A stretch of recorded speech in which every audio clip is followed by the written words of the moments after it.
ಕೂಡಿ ಬಂದ ಎಲ್ಲರಿಗೂ ಯೇಸು ಕ್ರಿಸ್ತ ನಾಮದಲ್ಲಿ ವಂದನೆಯನ್ನು ಸಲ್ಲಿಸ್ತಾ ಇದ್ದೇನೆ. ಇಷ್ಟು ವರ್ಷಗಳ ಕಾಲ ನಮ್ಮನ್ನು ಕಾಪಾಡಿ ನಡೆಸಿದ ದೇವರಿಗೆ ಸ್ತೋತ್ರವನ್ನು ಸಲ್ಲಿಸೋಣ. 25 ಕಾಲಿಡ್ತೀವೋ ಏನೋ ಗೊತ್ತಿಲ್ಲ. ಎಷ್ಟೆಷ್ಟು ದೊಡ್ಡ ಕೊರೋನಾಗಳು, ಎಷ್ಟೆಷ್ಟು ಕಾರ್ಯಗಳನ್ನೆಲ್ಲ ದಾಟಿ ಬಂದಿದ್ದೇವೆ. ದೇವ್ರ ಕೃಪೆಯೇ ಈ ವರ್ಷ ಕಾಣಲು ಎಷ್ಟೋ ಭೂಕಂಪಗಳು, ಎಷ್ಟೋ ಅಳಿವುಗಳು, ನೀರಿಂದ ಎಷ್ಟೋ ವ್ಯಾಧಿಗಳು, ಎಷ್ಟೋ ಕುಟುಂಬನೇ ಇಲ್ಲ. ಈಗ ಗಂಡ ಹೆಂಡತಿ ಬೇರ್ಪಡೋದು, ಮಕ್ಕಳು ತಂದೆ ತಾಯಿ ಮಾತಾಗದಾಗೆ ವಿಧೇಯರಾಗಿ ಅವರು ಇಷ್ಟ ಬಂದಂಗೆ ತೀರ್ಮಾನ ತಗೊಂಡು ಹೋಗೋದು, ಒಂದು ಐಕ್ಯತೆ ಇಲ್ಲ. ಎಲ್ಲರೂ ಲೋಕತೆಯಿಂದ ಹಣದಕ್ಕೆ ಹೋಗ್ತಾ ಇದ್ದಾರೆ. ಆದರೆ ಈ ಸಭೆಯಲ್ಲಿ ಇದುವರೆಗೂ ದೇವರ ಐಕ್ಯತೆಯನ್ನು ಕೊಟ್ಟು ಇದುವರೆಗೂ ನಮ್ಮನ್ನು ನಡ್ಸ್ಕೊಂಡು ಬರ್ತಿರೋ ದೇವರಿಗೆ ಸ್ತೋತ್ರ ಹೇಳಿ. ಇಬ್ರಾಯರ್ 11:8 ಎಲ್ಲರೂ ಓದೋಣ. ಯಾರಾದ್ರೂ ಓದ್ತೀರಾ? ಇಬ್ರಾಯರ್ 11:8 ಬೇಗ ಓದ್ರಿ. ನಂಬಿಕೆಯಿಂದಲೇ ಅಬ್ರಹಾಮನು ಕರೆಯಲ್ಪಟ್ಟ ಕೂಡಲೇ ಕರೆದಾತನ ಮಾತನ್ನು ಕೇಳಿ ತಾನು ಬಾಧ್ಯವಾಗಿ ಹೊಂದಬೇಕಾಗಿದ್ದ ಸ್ಥಳಕ್ಕೆ ಹೊರಟು ಹೋದನು. ತಾನು ಹೋಗಬೇಕಾದ ಸ್ಥಳವು ಯಾವುದೆಂದು ತಿಳಿಯದೆ ಹೊರಟನು.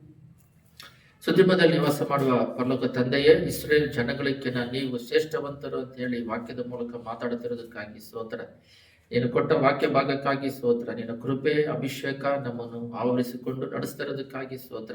ಮಾತಾಡು, ಕೇಳ್ತೇವೆ ಯೇಸುವೇ. ನಮ್ಮ ಜೀವಿತಗಳನ್ನ ಕನ್ನಡಿಯಾಗಿ ತಂದೆ ನೀವು ನೋಡ್ತಾ ಇರೋದ್ರಿಂದ, ನಮ್ಮ ಆತ್ಮಗಳು ವಾಚ್ಯಗಳನ್ನ ನೋಡುತ್ತಿರೋದ್ರಿಂದ, ಮನುಷ್ಯನ ಮುಖವನ್ನು ನೋಡುತ್ತಾರೆ, ನೀವು ಹೃದಯವನ್ನು ನೋಡೋದ್ರಿಂದ ಹೃದಯಕ್ಕೆ ಬೇಕಾಗಿರೋ ಆಹಾರವನ್ನು ಕೊಟ್ಟು ನಮ್ಮ ಜೀವಿತವನ್ನು ಸರಿಪಡಿಸಿ ನಿನ್ನ ದಾರಿಯಲ್ಲಿ ನಡೆಸಿ ನಿನ್ನ ರಾಜ್ಯಕ್ಕೆ ಬರೋದಕ್ಕೆ ಸಿದ್ಧ ಮಾಡಬೇಕಾಗಿ, ಕುಡಿ ಬಂದಿರೋ ಪ್ರತಿಯೊಬ್ಬರನ್ನು, ಯೂಟ್ಯೂಬ್ ಮೂಲಕ ಕೇಳ್ತಿರೋ ಪ್ರತಿಯೊಬ್ಬರನ್ನು ಆಸ್ವಾದಿಸಬೇಕಾಗಿ ಯೇಸುವಿನ ನಾಮದಲ್ಲಿ ಬೇಡದಿದ್ದೇವೆ ತಂದೆಯೇ, ಆಮೆನ್. ಇಬ್ರಾಯರ್ 11:8 ಏನು ಈ ದಿನದಲ್ಲಿ ಏನು ವಾಕ್ಯ ಭಾಗ ಅಂತ ಹೇಳಿ ನೋಡಿದ್ರೆ, ಎಲ್ಲರೂ ಇಸ್ರೇಲ್ ಇಸ್ರೇಲ್ ಇಸ್ರೇಲ್ ಇಸ್ರೇಲ್ ಅಂತಾರೆ. ಏನಂದ್ರೆ ಇಸ್ರೇಲಿಂದನೇ ನಾವು ಬಂದಿದ್ದು ಅಂತ ಹೇಳ್ತಾರೆ. ಬಟ್ ವಾಕ್ಯ ಭಾಗದಲ್ಲಿ ನಾವು ನೋಡಿದಾಗ ಅದೆಲ್ಲ ಇನ್ನು ಬರುವ ದಿನಗಳಲ್ಲಿ ನಾವು ನೋಡೋಣ. ಆಬ್ರಹ್ಮನ ಮೂಲಕ ಅನ್ಯ ಜನಗಳಾಗಿರುವ ನಮ್ಮನ್ನು ಆರಿಸಿಕೊಳ್ಳೋದಕ್ಕೋಸ್ಕರನೇ ದೇವರು ಅನಾದಿ ಕಾಲದಲ್ಲೇ ಪುನಾದಿ ಹಾಕಿದ್ದಾರೆ. ಅಂದ್ರೆ ಇಸ್ರೇಲ್ ಅನ್ನೋ ಒಂದು ಜಾಗದಲ್ಲಿ ಏನೋ ನಾವು ಇಸ್ರೇಲ್ ಜಾಗಕ್ಕೆ ಹೋಗ್ಬೇಕು, ಯೇಸ್ವಾಮಿನ ನೆನೆಸ್ಬೇಕು. ಯೇಸ್ವಾಮಿ ನಮಗೋಸ್ಕರ ಆಕಾಶದ ಇಳಿದು ಬಂದು ಈ ಜಾಗದಲ್ಲಿ ಹುಟ್ಟಿ ನಮಗೋಸ್ಕರ ರಕ್ತ ಸುರಿಸಿ ಸತ್ರಲ್ಲ ಅಂತ ನೋಡಿ ಬಂದು, ಅಷ್ಟು ಮಟ್ಟಿಗೆ ಅಷ್ಟೇ ಅದನ್ನ ನೋಡಿ ಬಂದು ದೇವರೇ ಈ ಲೋಕಕ್ಕೆ ಬಂದಿದ್ದಾರಲ್ಲ, ಸೃಷ್ಟಿ ಮಾಡಿದ ಈ ಭೂಮಿಗೆ, ಪಾಪಿಯಾದ ಭೂಮಿಗೆ ನಮ್ಮನ್ನು ಬಿಡುಗಡೆ ಮಾಡೋಕೆ ಅನ್ನೋದು ಒಂದು ವಿಶ್ವಾಸ ಹೆಚ್ಚಿಸ್ಕೊಳ್ಳೋದಕ್ಕೆ ಹೋಗಿ ನೋಡಿ ಬರ್ಬೋದು. ಬಟ್ ಟೀಚಿಂಗ್ ಮಾಡೋದಕ್ಕೆ ಅಲ್ಲಿ ಹೋಗಿ ನೋಡ್ಕೊಂಡ್ಬಂದು ಬೈಬಲಲ್ಲಿ ಮತ್ತೆ ಮಾರ್ಕ್, ಲೂಕ ಬೇರೆಗಳೆಲ್ಲ ಜಾಗಗಳೆಲ್ಲ ನೋಡಿ ಬಂದು ಒಂದು ಬೋಧಿಸೋದಕ್ಕೆ ಚೆನ್ನಾಗಿರುತ್ತೆ ಹೊರತು ಅಲ್ಲಿ ಯೇಸ್ವಾಮಿ ಇದ್ದಾರೆ, ಅಲ್ಲಿನವರು ಜ್ಯೂಸ್ನವರು, ಅದು ಹೋಲಿ ಲ್ಯಾಂಡು, ಟೂರ್ ಮಾಡೋದು ಇದೆಲ್ಲ ಬಂದು ತಪ್ಪು.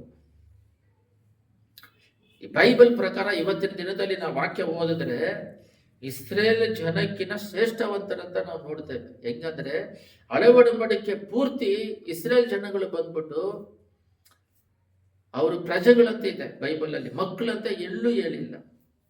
ಯೋವಾನಲ್ಲಿ ನಾವು ನೋಡ್ತೇವೆ 1:3 ದೇವರ ಮಕ್ಕಳಾಗ್ತೀವಿ ಅಂತ ನಮ್ಮದರಲ್ಲಿದೆ, ಅವ್ರ ಆತ್ಮ ನಮ್ಮಲ್ಲಿ ಇದೆ ಅಂತ. ಹಳೆ ಒಡಂಬಡಿಕೆಯಲ್ಲಿ ಎಷ್ಟೋ ಪರಿಶುದ್ಧವಾಗಿದ್ರು, ಅದೇ ಇವತ್ತು ವಾಕ್ಯದಲ್ಲಿ ನಾವು ನೋಡ್ತೀವಿ. ಅವರು ಪಾತಾಳಕ್ಕೆ ಮೇಲ್ಪಾತಾಳ ಕೆಳಗ್ ಪಾತಾಳಕ್ಕೆ ಹೋಗ್ತಾ ಇದ್ರು. ಆದ್ರೆ ಹೊಸ ಒಡಂಬಡಿಕೆಯಲ್ಲಿ ನಮಗೋಸ್ಕರ ಪ್ಯಾರಡೈಸ್ ಪರಲೋಕ ರಾಜ್ಯದಲ್ಲಿ ಒಂದು ಗುಂಪು ಇಟ್ಟಿದ್ದಾರೆ. ನಾವು ನೋಡ್ತೀವಿ ಪ್ರಕಟಣೆಯಲ್ಲಿ ಎರಡು ಪ್ಲೇಸ್ ಅಲ್ಲಿ ಪರಲೋಕದಲ್ಲಿ ನಾವು ಒಂದು ಗುಂಪು ಇರುವುದನ್ನು ನಾವು ನೋಡ್ತೀವಿ ಅಂತ 7-9 ನಾವು ನೋಡ್ತೀವಿ. ಒಂದು ಗುಂಪಲ್ಲಿ ಇರುವುದನ್ನು ನಾವು ಕಾಣ್ತೀವಿ ಅಂತ ಹೇಳ್ಬಿಟ್ಟು, ಈ ರೀತಿಯಾಗಿ ಅವರಿಗಿಂತ ಹೆಚ್ಚಾದ ಒಂದು ಬ್ಲೆಸ್ಸಿಂಗ್ ಅನ್ನು ನಮಗೆ ಕೊಟ್ಟಿದ್ದಾರೆ. ನಾವು ಬೈಬಲ್ ಅಲ್ಲಿ ಇವಾಗ ಓದ್ದಂಗೆ ಸ್ವಲ್ಪ ಡೀಪ್ ಆಗಿರುತ್ತೆ. ಸ್ವಲ್ಪ ಎಲ್ಲರೂ ಗಮನ ಇಟ್ಟು ಕೇಳ್ರಿ. ನಾವು ದೇವರ ವಾಕ್ಯ ಭಾಗಕ್ಕೆ ಹೋಗೋಣ. ಇಬ್ರಾಯರ್ 11:8 ದೇವರು ಏನ್ ಹೇಳ್ತಿದ್ದಾರೆ ಅಂದ್ರೆ, ನಂಬಿಕೆಯಿಂದಲೇ ಅಬ್ರಹಾಮನು ಕರೆಯಲ್ಪಟ್ಟ ಕೂಡಲೇ ಕರೆದಾತನು ಮಾತನ್ನು ಕೇಳಿ ತಾನು ಬಾಧ್ಯನಾಗಿ ಹೊಂದಬೇಕಿದ್ದ ಸ್ಥಳಕ್ಕೆ ಹೊರಟು ಹೋದನು. ಬಾಧ್ಯನಾಗಿ ಹೊಂದಬೇಕಾಗಿರುವ ಸ್ಥಳಕ್ಕೆ ಹೋದನು. ಏನ್ ಕರೆದಿದ್ದಾರೆ, ಏನ್ ಬಾಧ್ಯನಾಗಿ ಹೊಂದಬೇಕಂತ ಹೇಳಿ ಏನ್ ಹೋದ್ರು? ನಾವು ಅಲ್ಲಿ ಬೈಬಲ್ ಅಲ್ಲಿ ಹೋದಾಗ ಮಾನಸಿಕವಾಗಿ ಓದಿದ್ರೆ ಏನು ಅರ್ಥ ಆಗಲ್ಲ. ಸ್ಪಿರಿಚುವಲ್ ಅಲ್ಲಿ ಓದ್ಬೇಕು, ಎಲ್ಲ ಸ್ಪಿರಿಚುವಲ್ ಅಲ್ಲಿ ಇದೆ. ಅವನು ಇರುವ ಸ್ಥಳದಿಂದ ಜೆನೆಸಿಸ್ 11 ಅವನ್ನ ಕರೀತಾರೆ, ಆಯ್ತಾ? ಅವಾಗ ಆಬ್ರಹಾಮನ್ನ ಕರೆದಾಗ ಆಬ್ರಹಾಮ ಅವರು ಅವ್ರ ಸ್ವಂತ ಊರನ್ನು ಬಿಟ್ಟು ಕಾನಾನಿಗೆ ಬಂದ್ರು. ಬಾ ಬ್ಲೆಸ್ ಮಾಡ್ತೀನಿ ಅಂತ. ಬಟ್ ನಾವು ಮಾಂಸಿಕದಲ್ಲಿ ನೋಡೋದಾದ್ರೆ ಆ ಊರಿಂದ ಈ ಊರಿಗೆ ಕಾನಾನಿಗೆ ಬಂದ್ರು, ಅಲ್ಲಿ ಬ್ಲೆಸ್ ಮಾಡ್ತಾರೆ ಅಂತ. ಅಲ್ಲಿ 3 ಪಾಯಿಂಟ್ ಇದೆ. ಮೊದಲನೇದು, ಅವ್ರ ಸ್ವಂತ ಊರಂದ್ರೆ ಅಲ್ಲಿ ಪಾಪದಲ್ಲಿ ಇದ್ದಾರೆ ಅಂತ ಅರ್ಥ. ಅದನ್ನ ಬಿಟ್ಟು ಕಾನಾನ್ ಅಂತ ಹೇಳಿದ್ರೆ ಪರಲೋಕ. ಇವಾಗ ಇದು ಈ ಭೂಮಿಯಲ್ಲಿ ನಾವು ಇದ್ದೀವಿ, ಅವರಿಗೆ ಕಾನಾನಿಗೆ ಬಾ ಅಂದ್ರು, ಅದೇ ರೀತಿ ನಾವು ಕೂಡ ಈ ಭೂಮಿಯಿಂದ ಪರಲೋಕ ರಾಜ್ಯಕ್ಕೆ ಹೋಗ್ಬೇಕು. ಆಯ್ತಾ? ಸ್ಪಿರಿಚುವಲ್. ಇನ್ನೊಂದು, ಅಲ್ಲಿ ಡೇರೆ ಮಾಡಿಕೊಂಡ್ರು. ಬೈಬಲ್ ಅಲ್ಲಿ ಹೋದ್ರಿ, ಅಲ್ಲಿ 9ರಲ್ಲಿ ಇದೆ ನೋಡ್ರಿ, ತಾನು ಹೋಗಬೇಕಾದ ಸ್ಥಳವು ಯಾವುದೆಂದು ತಿಳಿಯದೆ ಹೊರಟನು. ಪರಲೋಕ ರಾಜ್ಯಕ್ಕೆ ನಾವು ಹೋಗ್ತಾ ಇರೋದು. ಇವಾಗ ನಮಗೆ ತಿಳಿದಿದೆ, ಅವನಿಗೆ ಗೊತ್ತಿಲ್ಲದೆ ಬಂದಿದ್ದಾರೆ, ಪರಲೋಕ ರಾಜ್ಯಕ್ಕೆ ಕರೀತಿದ್ದಾರೆ. ಆಯ್ತು. ನಂಬಿಕೆಯಿಂದಲೇ ಆತನು ವಾಗ್ದಾನ ದೇಶಕ್ಕೆ ಬಂದಾಗ ಅಲ್ಲಿ ಅನ್ಯ ದೇಶದಲ್ಲಿ ಇದ್ದನಂತೆ ಡೇರೆಗಳಲ್ಲಿ ಇದ್ದುಕೊಂಡು ಪ್ರವಾಸಿಯಾಗಿ ಬದುಕಿದನು. ಅಲ್ಲೊಂದು ಗೂಡಾರ ಮಾಡಿಕೊಂಡು, ಇವಾಗ ನಾವು ಇಲ್ಲಿ ಇದೀವಿ ನೋಡ್ರಿ, ಇಲ್ಲಿ ಕರೆಕ್ಟ್ ಆಗಿ ವಾಕ್ಯ ಗಮನಿಸ್ರಿ. ಈ ಮನೆಯಲ್ಲಿ ನಾವು ಇದೀವಿ, ಈ ಮನೆಯಲ್ಲಿ ನಾವು ಇರ್ಬೇಕಾದ್ರೆ ಅಕ್ಕದ ಪಕ್ಕದಲ್ಲಿ ನಮ್ಮ ದೇವರು ಇದ್ದಾರೆ. ಒಂದು ಡೇರೆ ಅಂದ್ರೆ ಒಂದು ಗುಡಿಸಲು ಹಾಕೊಂಡು ಕುತ್ಕೊಂಡಿದೀವಿ. ಏನು ನಂಬಿಕೆ ಅಂತ ಹೇಳಿದ್ರೆ ಅದ್ರ ಕೆಳಗಡೆ ಸೂಪರ್ ವಾಕ್ಯ ಇದೆ. ನಾವಿಲ್ಲಿ ಡೇರೆ ಹಾಕೊಂಡು ಕುತ್ಕೊಂಡಿರೋದು, ನಮ್ಮನ್ನ ದೇವ್ರು ಕರೆದಿರೋದು ಅಂದ್ರೆ ನಾವು ಜನಗಳ ಮಧ್ಯದಲ್ಲಿ ಇದ್ವಿ. ಅಬ್ರಾಮನು ಬಂದು ಎಲ್ಲರ ಜೊತೆಲಿ ಮಿಕ್ಸ್ ಆಗಿದ್ರು. ಇವಾಗ 1,000 ಜನ ಇದ್ದಾರೆ. ಆ 1,000 ಜನ ಬಂದು ದೇವ್ರು ನಂಬದೇ ಇರೋರು. ಅದರಲ್ಲಿ ಅಬ್ರಾಮ್ ಕೂಡ ದೇವ್ರು ನಂಬದೇ ಇರೋರೆ. ಅವರ ಮಧ್ಯದಿಂದ ಅವ್ರನ್ನ ಸಪ್ರೇಟ್ ಆಗಿ ಬೇರ್ಪಡಿಸ್ತಾರೆ, ಬಾ ಅಂತೇಳಿ. ಅದು ಬೇರ್ಪಡಿಸೋದು ಏನಂತ ಹೇಳಿದ್ರೆ, ಅವ್ರನ್ನ ಬಾ ಅಂತ ಹೇಳೋದು ಅವ್ರ ಜನಗಳ ಮಧ್ಯದಿಂದ, ಅವ್ರ ಕುಲಗಳು, ಅವ್ರ ರಿಲೇಷನ್ ಮಧ್ಯದಿಂದ, ಪಾಪದ ಜೀವಿತದಿಂದ ಬಿಟ್ಟು ಸಪ್ರೇಟ್ ಆಗಿ ಕರೆದು ಕಾನಾನಿಗೆ ಕರ್ಕೊಂಡು ಹೋಗ್ತಾರೆ. ಅಂದ್ರೆ ಅವನ ಹೊರಗಡೆ ಬರದೆ ನಮ್ಮನ್ನ ಲೋಕದಲ್ಲಿ ಪಾಪ ಊಬಿಯಲ್ಲಿ ಬಿದ್ದಿರೋರ್ನ ಸಪ್ರೇಟ್ ಆಗಿ ಕರೆದು ಅವ್ರನ್ನ ಡೇರೆಗಳಲ್ಲಿ ವಾಸ ಮಾಡೋದಕ್ಕೆ ಇಟ್ಟು, ಅದೇ ರೀತಿ ನಾವು ಒಂದು ಕುಟುಂಬವಾಗಿ ಒಂದು ಗುಡಿಸಲು ಹಾಕೊಂಡು, ಒಂದು ಶೆಡ್ ಹಾಕೊಂಡು, ಇಲ್ಲಿ ಒಂದು ಮನೆಗಳನ್ನ ಕಟ್ಕೊಂಡು ಇಲ್ಲಿ ವಾಸ ಮಾಡ್ತಾ ಇದ್ದೇವೆ. ನಂಬಿಕೆಯಿಂದಲೇ ನಾವು ಈ ಲೋಕಕ್ಕೆ ದೇವ್ರು ನಂಬ್ಕೊಂಡು ವಾಸ ಮಾಡ್ತಾ ಇದ್ದೇವೆ. ಏನಕ್ಕೋಸ್ಕರ ಇಲ್ಲಿ ವಾಸ ಮಾಡ್ತಾ ಇದ್ದೇವೆ ಅಂದ್ರೆ, ಅವನಿಗೆ ಗೊತ್ತಿಲ್ಲದೆ ಬಂದ, ನಮಗೆ ಗೊತ್ತಿದೆ ನಮ್ಮನ್ನು ಯಾಕೆ ಕರೆದಿದ್ದಾರೆ, ಈ ಡೇರೆಯಲ್ಲಿ ಯಾಕೆ ವಾಸ ಮಾಡ್ತಿದ್ದೆ ಅಂದ್ರೆ, ಕಾನಾನ್ ಎಂಬ ಪರಲೋಕ ರಾಜ್ಯಕ್ಕೆ ನಮ್ಮನ್ನ ಸಿದ್ಧ ಮಾಡಿ ಅವನ್ನ ಕರ್ಕೊಂಡು ಹೋಗೋದಕ್ಕೆ ಈ ರೀತಿ ಆ ಮನೆಗಳಲ್ಲಿ ಆತ್ಮಿಕ ಜೀವಿತ ಜೀವಿಸಿ ಈ ಸಭೆಗಳಿಗೆ ಬಂದಾಗ 6 ದಿನ ಲೋಕದಲ್ಲಿ ಇರ್ತೀರ, ಇಲ್ಲಿ ಬಂದು ನಿಮ್ಮನ್ನ ಆ ಪರಲೋಕ ರಾಜ್ಯಕ್ಕೆ ಹೋಗೋದಿಕ್ಕೆ, ನಿಮ್ಮನ್ನ ಸಿದ್ಧ ಮಾಡೋದಿಕ್ಕೆ ಜಾಗನ ಏರ್ಪಡಿಸಿದ್ದಾರೆ. ಆ ಸಿದ್ಧ. ಅವರು ಕೆಳಗಡೆ ವಾಕ್ಯವನ್ನು ಹೋದ್ರಿ, ಡೇರೆಗಳಲ್ಲಿ ಇದ್ದುಕೊಂಡು ಪ್ರವಾಸಿಯಾಗಿ ಬದುಕಿದನು. ಅದೇ ವಾಗ್ದಾನದ ಸಹಬಾಧ್ಯರಾಗಿ ಈಸಾಕನು ಯಾಕೋಬನು ಅವರಂತೆ ಡೇರೆಯಲ್ಲಿ ವಾಸಿಸಿದರು. ನೋಡ್ರಿ, ಅಬ್ರಾಮನು ಅದೇ ಡೇರೆಯಲ್ಲಿ ವಾಸ ಮಾಡಿದ್ರು, ಈಸಾಕನು ಡೇರೆಯಲ್ಲಿ ವಾಸ ಮಾಡಿದ್ರು, ಯಾಕೋಬನು ಈ ಡೇರೆಯಲ್ಲಿ ವಾಸ ಮಾಡಿದ್ರು. ಡೇರೆ ಅಂದ್ರೆ ಒಂದು ಮನೆ ಅಂತ ಇಟ್ಕೊಳ್ರಿ. ಏನಕ್ಕೆ ಅವರು ಆ ಡೇರೆಯಲ್ಲಿ ಅವ್ರನ್ನ ಗುಂಪಿಂದ ಕರೆಸಿ ಆ ಡೇರೆಯಲ್ಲಿ ವಾಸ ಮಾಡಿದ್ರೆ, ಡೇರೆ ಅಂದ್ರೆ ಒಂದು ಗೂಡಾರ. ಇವಾಗ ನಾವಿರೋ ಮನೆ, ಅದು ಶೀಟ್ ಮನೆ ಅಂತ ಹೇಳ್ತಾರೆ, ಮೋಲ್ಡ್ ಮನೆ ಅಂತ ಹೇಳ್ತಾರೆ, ದೊಡ್ಡದಾಗಿ ಮನೆಗಳು ಕಟ್ಕೊಂತಾರೆ. ಆದ್ರೆ ಅಲ್ಲಿ ಡೇರೆಯಲ್ಲಿ ಯಾಕೆ ವಾಸ ಮಾಡ್ತಾ ಇದ್ರು, ಅವ್ರನ್ನ ಯಾಕೆ ದೇವ್ರು ಕರೆದ್ರು, ನಮ್ಮನ್ನ ಯಾಕೆ ದೇವರು ಯೇಸುಸ್ವಾಮಿ ಅನ್ನೋರು ಅಲ್ಲ, ನಾವು ಅನ್ಯ ಜನಗಳು. ನಾವು ಅನ್ಯ ಜನಗಳಿಂದ ಇದ್ರೆ ಎಲ್ಲರೂ ಹೇಳ್ತಾರೆ ಅಬ್ರಾಮಿಂದ ಬಂದಿದ್ದು ಅಂತ ಹೇಳ್ಬಿಟ್ಟು. ಅಬ್ರಾಮ್ನ ದೇವ್ರು ಕರೆದ್ರು, ಅವರಿಂದ ಜ್ಯೂಸ್ನವರೇ ಅವರಿಗೆ ಮೊದಲೇ ಪ್ರತಿಫಲ ಅಂತ ಹೇಳ್ತಾರೆ. ನಾನು ಬೈಬಲ್ ಅಲ್ಲಿ ನಿಮಗೆ ಕ್ಲಾರಿಫಿಕೇಶನ್ ಕೊಡ್ತೀನಿ. ಅವರೆಲ್ಲ ನಾವು ಬಹಳ ಮುಖ್ಯವಾದ ಪದಗಳೆಲ್ಲ ಇದ್ದಾವೆ. ಅವರಿಗಿನ ನಾವು ಶ್ರೇಷ್ಠವಂತರು. ಯೇಸುಸ್ವಾಮಿ ಮೂಲಕ ಅನ್ಯ ಜನಗಳಿಗೆ ನಮಗೆ ಬಂದಿದೆ. ಇವಾಗ ನಾವು ಯೇಸುಸ್ವಾಮಿ ರಕ್ತವನ್ನು ಪೂಜಿಸ್ತೀವಲ್ಲ, ಇವಾಗ ಅವರು ವಂಶದಿಂದ ಬಂದಿದ್ದಾರೆ ಅಂತ ಹೇಳಿದ್ರೆ, ಅವ್ರ ರಕ್ತವನ್ನು ನಾವು ಪಾಪದಿಂದ ಬಿಡುಗಡೆ ಆದಾಗ ಅವ್ರ ರಕ್ತ ಮಾಂಸ ಬಂದಾಗ ನಾವು ಜ್ಯೂಸ್ ಹಾಕ್ತೀವಿ. ಅವ್ರ ರಕ್ತ ಮಾಂಸ ಆದಾಗ ಅವ್ರ ಮಕ್ಕಳಾಗ್ತೀವಿ, ಅವ್ರ ಶರೀರವನ್ನು ಭುಜಿಸ್ತೀವಿ. ಅವ್ರ ರಕ್ತವನ್ನು, ಅವ್ರ ಜ್ಯೂಸ್ ರಕ್ತ ಇದ್ರೆ ನಾವು ಜ್ಯೂಸ್ ಹಾಕ್ತೀವಿ. ಅದಕ್ಕಿಂತ ದೊಡ್ಡದಾಗಿ ಪರಿಶುದ್ಧಾತ್ಮ ಅಭಿಷೇಕವನ್ನು ಹೊಂದಿದ್ದೇವೆ, ಅವ್ರ ಮಕ್ಕಳಾಗ್ತೇವೆ. ನಮಗೋಸ್ಕರ ಪರಲೋಕ ರಾಜ್ಯ ಕೊಟ್ಟಿದ್ದಾರೆ, ನಮಗೋಸ್ಕರ ಅವ್ರನ್ನ ಹಿಂದೆ ಇಟ್ಟಿದ್ದಾರೆ. ಅದು ವಾಕ್ಯದಲ್ಲಿ ನಾವು ಓದೋಣ. ಈಗ ಏನಾಗಿದೆ ಅಂದ್ರೆ, ಇದೇ ವಾಗ್ದಾನಕ್ಕೆ ಸಹಬಾಧ್ಯರಾಗಿದ್ದ ಈಸಾಕನ ಯಾಕೋಬರು ಡೇರೆಯಲ್ಲಿ ವಾಸಿಸಿದರು. ಯಾಕೆಂದರೆ ನೋಡ್ರಿ, ಇಲ್ಲಿದೆ 10ನೇ ವಾಕ್ಯ, ಅವನು ಶಾಶ್ವತವಾದ ಅಸ್ಥಿವಾರವುಳ್ಳ ಪಟ್ಟಣವನ್ನು, ಅಂದರೆ ದೇವರು ಕಲ್ಪಿಸಿ ನಿರ್ಮಿಸಿದ ಪಟ್ಟಣ ಎದುರು ನೋಡುತ್ತಿದ್ದರು. ಪರಲೋಕ ರಾಜ್ಯ ಬರ್ಕಳ್ರಿ ಅಲ್ಲಿ ಬೈಬಲ್ ಅಲ್ಲಿ 11:10 ಈ ವಾಕ್ಯಕ್ಕೋಸ್ಕರನೇ ಈ ಬೈಬಲ್ ಓದಿ ಪ್ರಸಂಗ ಸ್ಟಾರ್ಟ್ ಮಾಡಿರೋದು.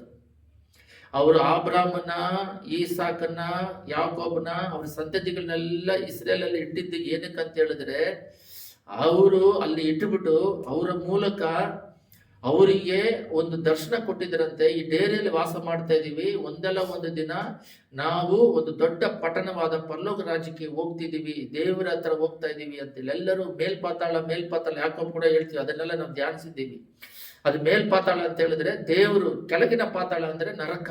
ಅಲ್ಲಿ ಹೋಗದ ಹಾಗೆ ಮೇಲ್ಪಾತಾಳಕ್ಕೆ ಹೋಗೋದಕ್ಕೆ ದೊಡ್ಡ ಪಟ್ಟಣವಾದ ಯೆರೂಸಲೇಮನ್ನು ನೋಡ್ತಾ ಇದ್ರು. ನಾವು ಬೈಬಲ್ ಅಲ್ಲಿ ನೋಡ್ತೀವಿ, ಯೆರೂಸಲೇಮ್ ಅಂದ್ರೆ ಪರಲೋಕ ರಾಜ್ಯ ಇಳಿದು ಬಂದ ಮೇಲೆ ಒಂದು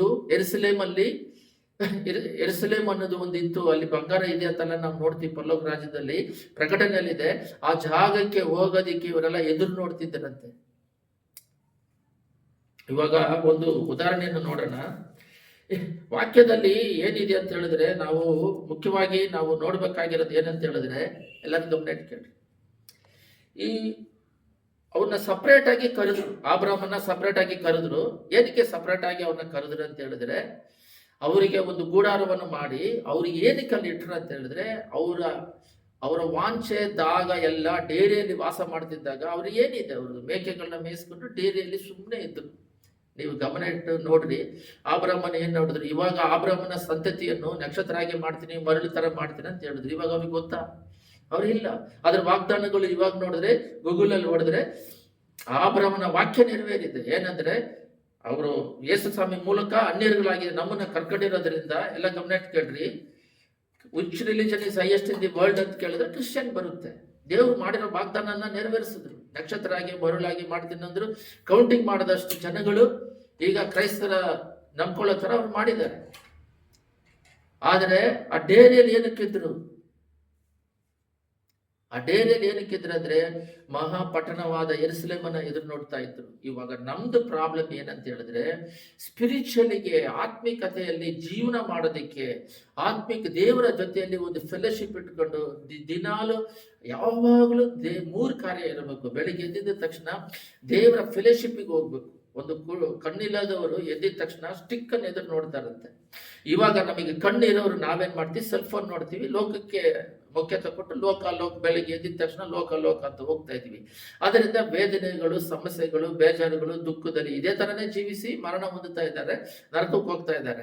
ಆದರೆ ಬೆಳಿಗ್ಗೆ ಎದ್ದಿದ ತಕ್ಷಣ ನಾವು ಇವ್ರು ಯಾವ ರೀತಿ ಪರಲೋಕ ರಾಜ್ಯವನ್ನು ನೋಡಿದ್ರು, ಬೆಳಗಿನ ಜಾವ ಎದ್ದಿದ ತಕ್ಷಣ ಒಂದು ದಿನ ಕ್ರಿಸ್ಮಸ್, ಒಂದು ದಿನ ಇಷ್ಟೆಲ್ಲ ಡೈಲಿ ಹಬ್ಬ ಮಾಡೋದಕ್ಕೆ ನಾವು ಬೆಳಿಗ್ಗೆ ಎದ್ದಿದ ತಕ್ಷಣ ನಮ್ಮ ಕರ್ತವ್ಯ ಏನಂತ ಹೇಳಿದ್ರೆ, ದೇವರ ಜೊತೆಯಲ್ಲಿ ಐಕ್ಯತೆಯನ್ನು, ಫೆಲೋಶಿಪ್ ಅನ್ನು ಮಾಡ್ಕೋಬೇಕು. ಆ ದಿನದಲ್ಲಿ ಒಂದು 3 ಕಾರ್ಯ ಪ್ರೇಯರ್ ಮಾಡಬೇಕು. 3 ಜಾಸ್ತಿ ಇದೆ, ಇವಾಗ ಉದಾಹರಣೆಯಾಗಿ ಹೇಳ್ತಾ ಇದ್ದೀನಿ. 3 ಕಾರ್ಯದಲ್ಲಿ ಒಂದು ದಿನ ನೀವು ಆಯ್ಸ್ ಕೊಟ್ಟದಕ್ಕಾಗಿ ಸ್ತೋತ್ರ. ನಿನ್ನೆ ಎಲ್ಲ ನಮ್ಮನ್ನ ನಡೆಸೋದಕ್ಕಾಗಿ ಅನ್ನ ಭೋಜನಗಳು ಇಲ್ಲದೆ ಎಷ್ಟೋ ಜನ ಇದ್ದಾರೆ, ಆಯ್ಸ್ ಇಲ್ಲದೆ ಇದ್ದಾರೆ. ಆಯ್ಸ್ ಅಂದ್ರೆ ಅನಾರೋಗ್ಯದಲ್ಲಿ ಇದ್ದಾರೆ, ಎಲ್ಲ ಆಸ್ಪತ್ರೆಯಲ್ಲಿ ಇದ್ದಾರೆ, ಸಡನ್ ಆಗಿ ಮರಣ ಹೊಂದಿರೋರು ಇದ್ದಾರೆ, ಶ್ವಾಸ ಕೊಟ್ಟಿದ್ದಾರೆ. ಅದು ಸೇವಕರು ಕ್ಯಾಲಿಫೋರ್ನಿಯಾದಲ್ಲಿ ಒಂದು ಸಂಭವ ನಡೆದಿದೆ. ಬೆಂಕಿ ಬಂದು ಉಳಿದಿರೋದಕ್ಕೆ, ನಿನಗೆ ಶ್ವಾಸ ಕೊಟ್ಟವ್ರು ಯಾರು, ನಿನ್ನ ನರನಾಡಿಗಳು, ಊಪಿರಿಯನ್ನು, ಅದನ್ನ ಸೃಷ್ಟಿ ದೇವರ ಇಮೇಜ್ ಅಲ್ಲಿ ನಾವಿದ್ದೀವಿ.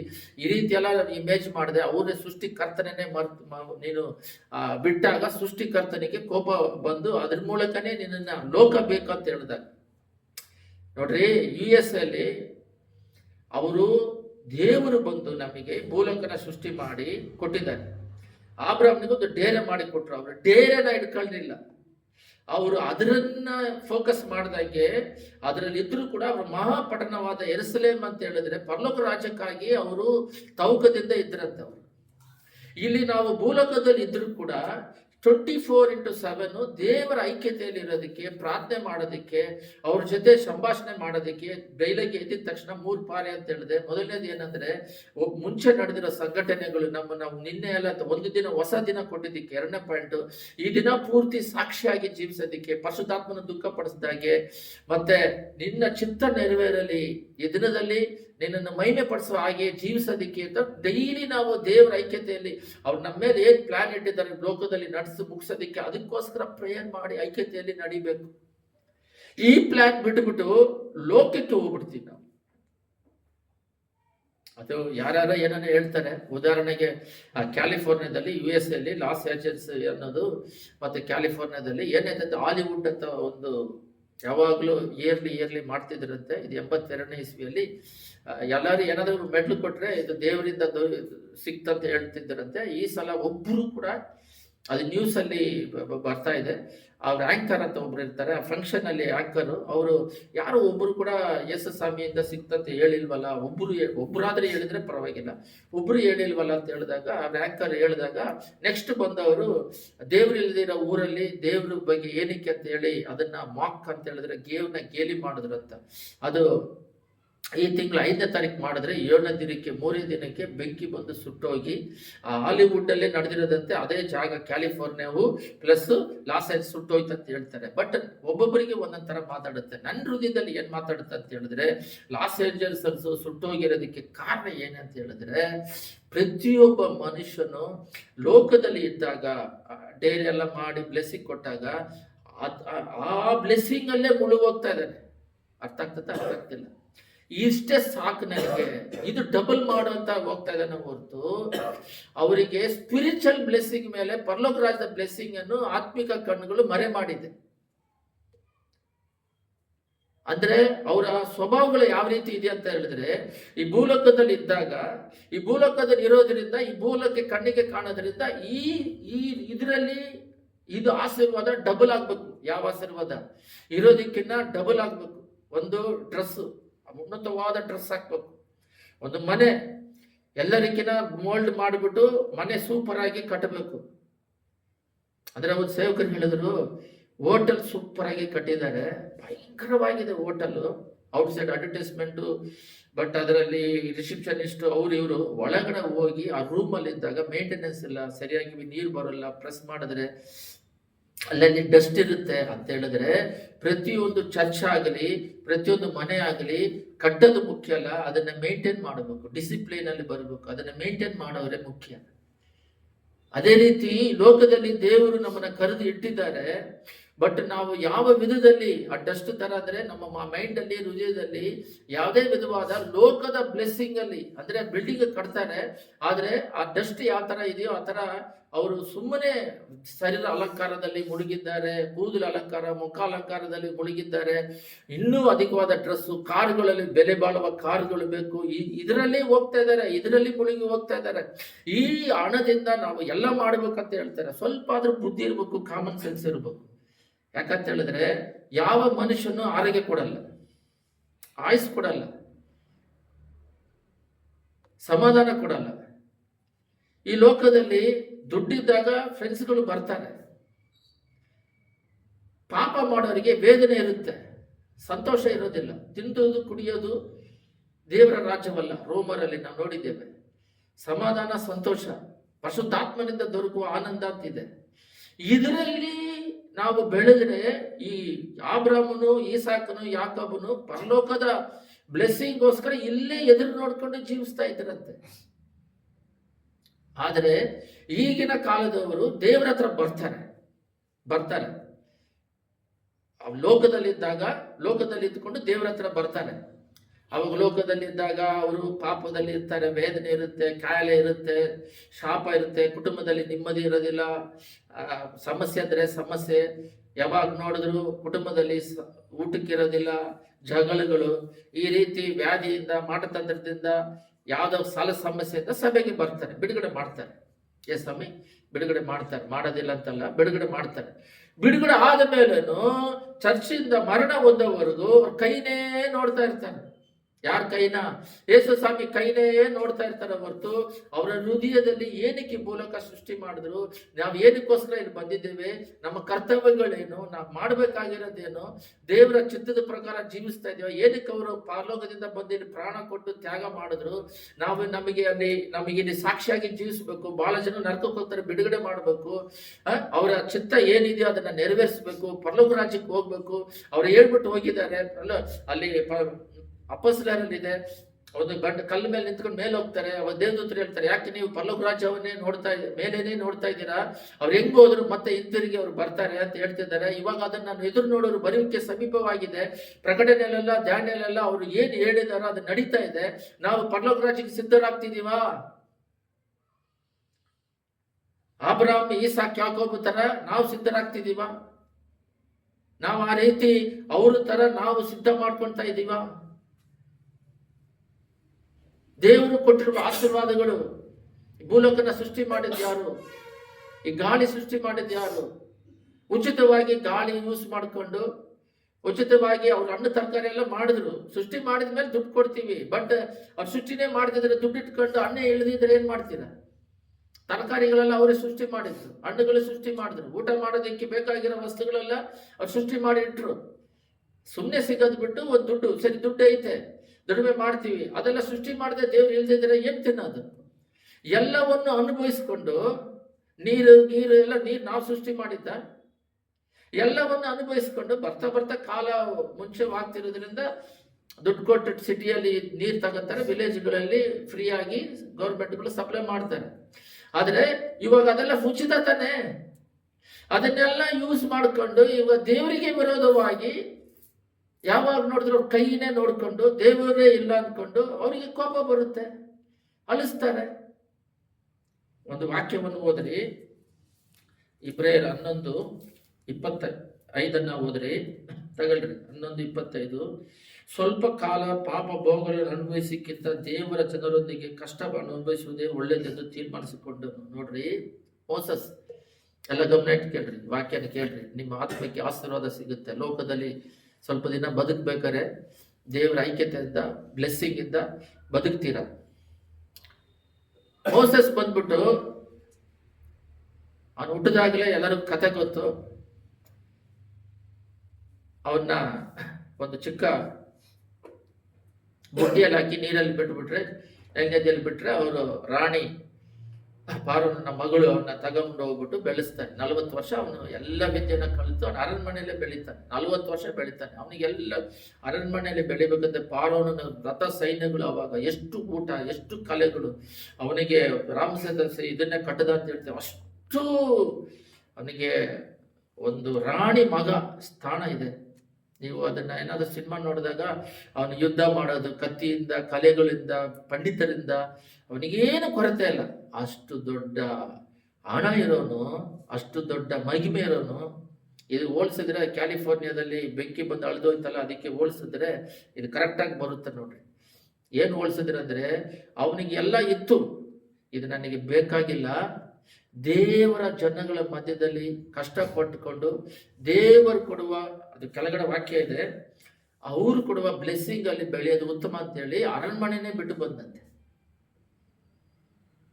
ಅಲ್ಲಿ ನಾವು ಓದಿದಾಗ ಸ್ವಲ್ಪ ಕಾಲ ಪಾಪ ಭೋಗಗಳನ್ನು ಅನುಭವಿಸೋದಕ್ಕಿಂತ ಅದೆಲ್ಲ ಪಾಪ ಅಂತ ಹೇಳ್ತಾನೆ ಮೋಸಸ್. ಏನನ್ನ? ಅರಣ್ಮನೆಯಲ್ಲಿ ಜೀವಿಸೋದು ಪಾಪ ಅಂತ ಹೇಳ್ತಾನೆ. ನಾವು ಇವಾಗ ಚರ್ಚಿಗೆ ದೇವ್ರು ನಂಬ್ಕೊಂಡು ನನಗೆ ಒಂದು ಕಾರ್ ಇದ್ರೆ 2 ಕಾರ್ ಬೇಕು, ಒಂದು ಮನೆ ಇದ್ರೆ 2 ಮನೆ ಬೇಕು, ಎಲ್ಲ ಕೊಡ್ತೇವೆ. ಬೇಕಾಗಿರೋದು 3: ಊಟ ಬೇಕು, ಆರೋಗ್ಯ ಬೇಕು, ಮಕ್ಕಳಿಗೆ ಓದೋದಕ್ಕೆ ಅದಕ್ಕೆ ಬೇಕಾಗಿರೋ ಅವಶ್ಯಕತೆ ಬೇಕು, ಕೊಟ್ಟಿದ್ದಾರೆ. ಅತಿ ಆಸೆ, ತೃಪ್ತಿ ಇಲ್ಲ. ದೇವ್ರ ಹತ್ರ ಬಂದ್ರೆ ತೃಪ್ತಿ ಇರಬೇಕು, ವಿಶ್ವಾಸ ಇರಬೇಕು.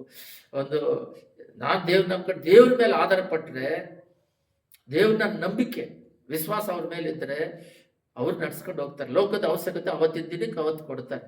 ಮುಂಚೆನೆ ಆತ್ರ, ಅದು ಬೇಕು, ಇದು ಬೇಕು. ಯಾವಾಗ ನೋಡಿದ್ರು ದೇವ್ರ ಕೆಲಸಗಾರ.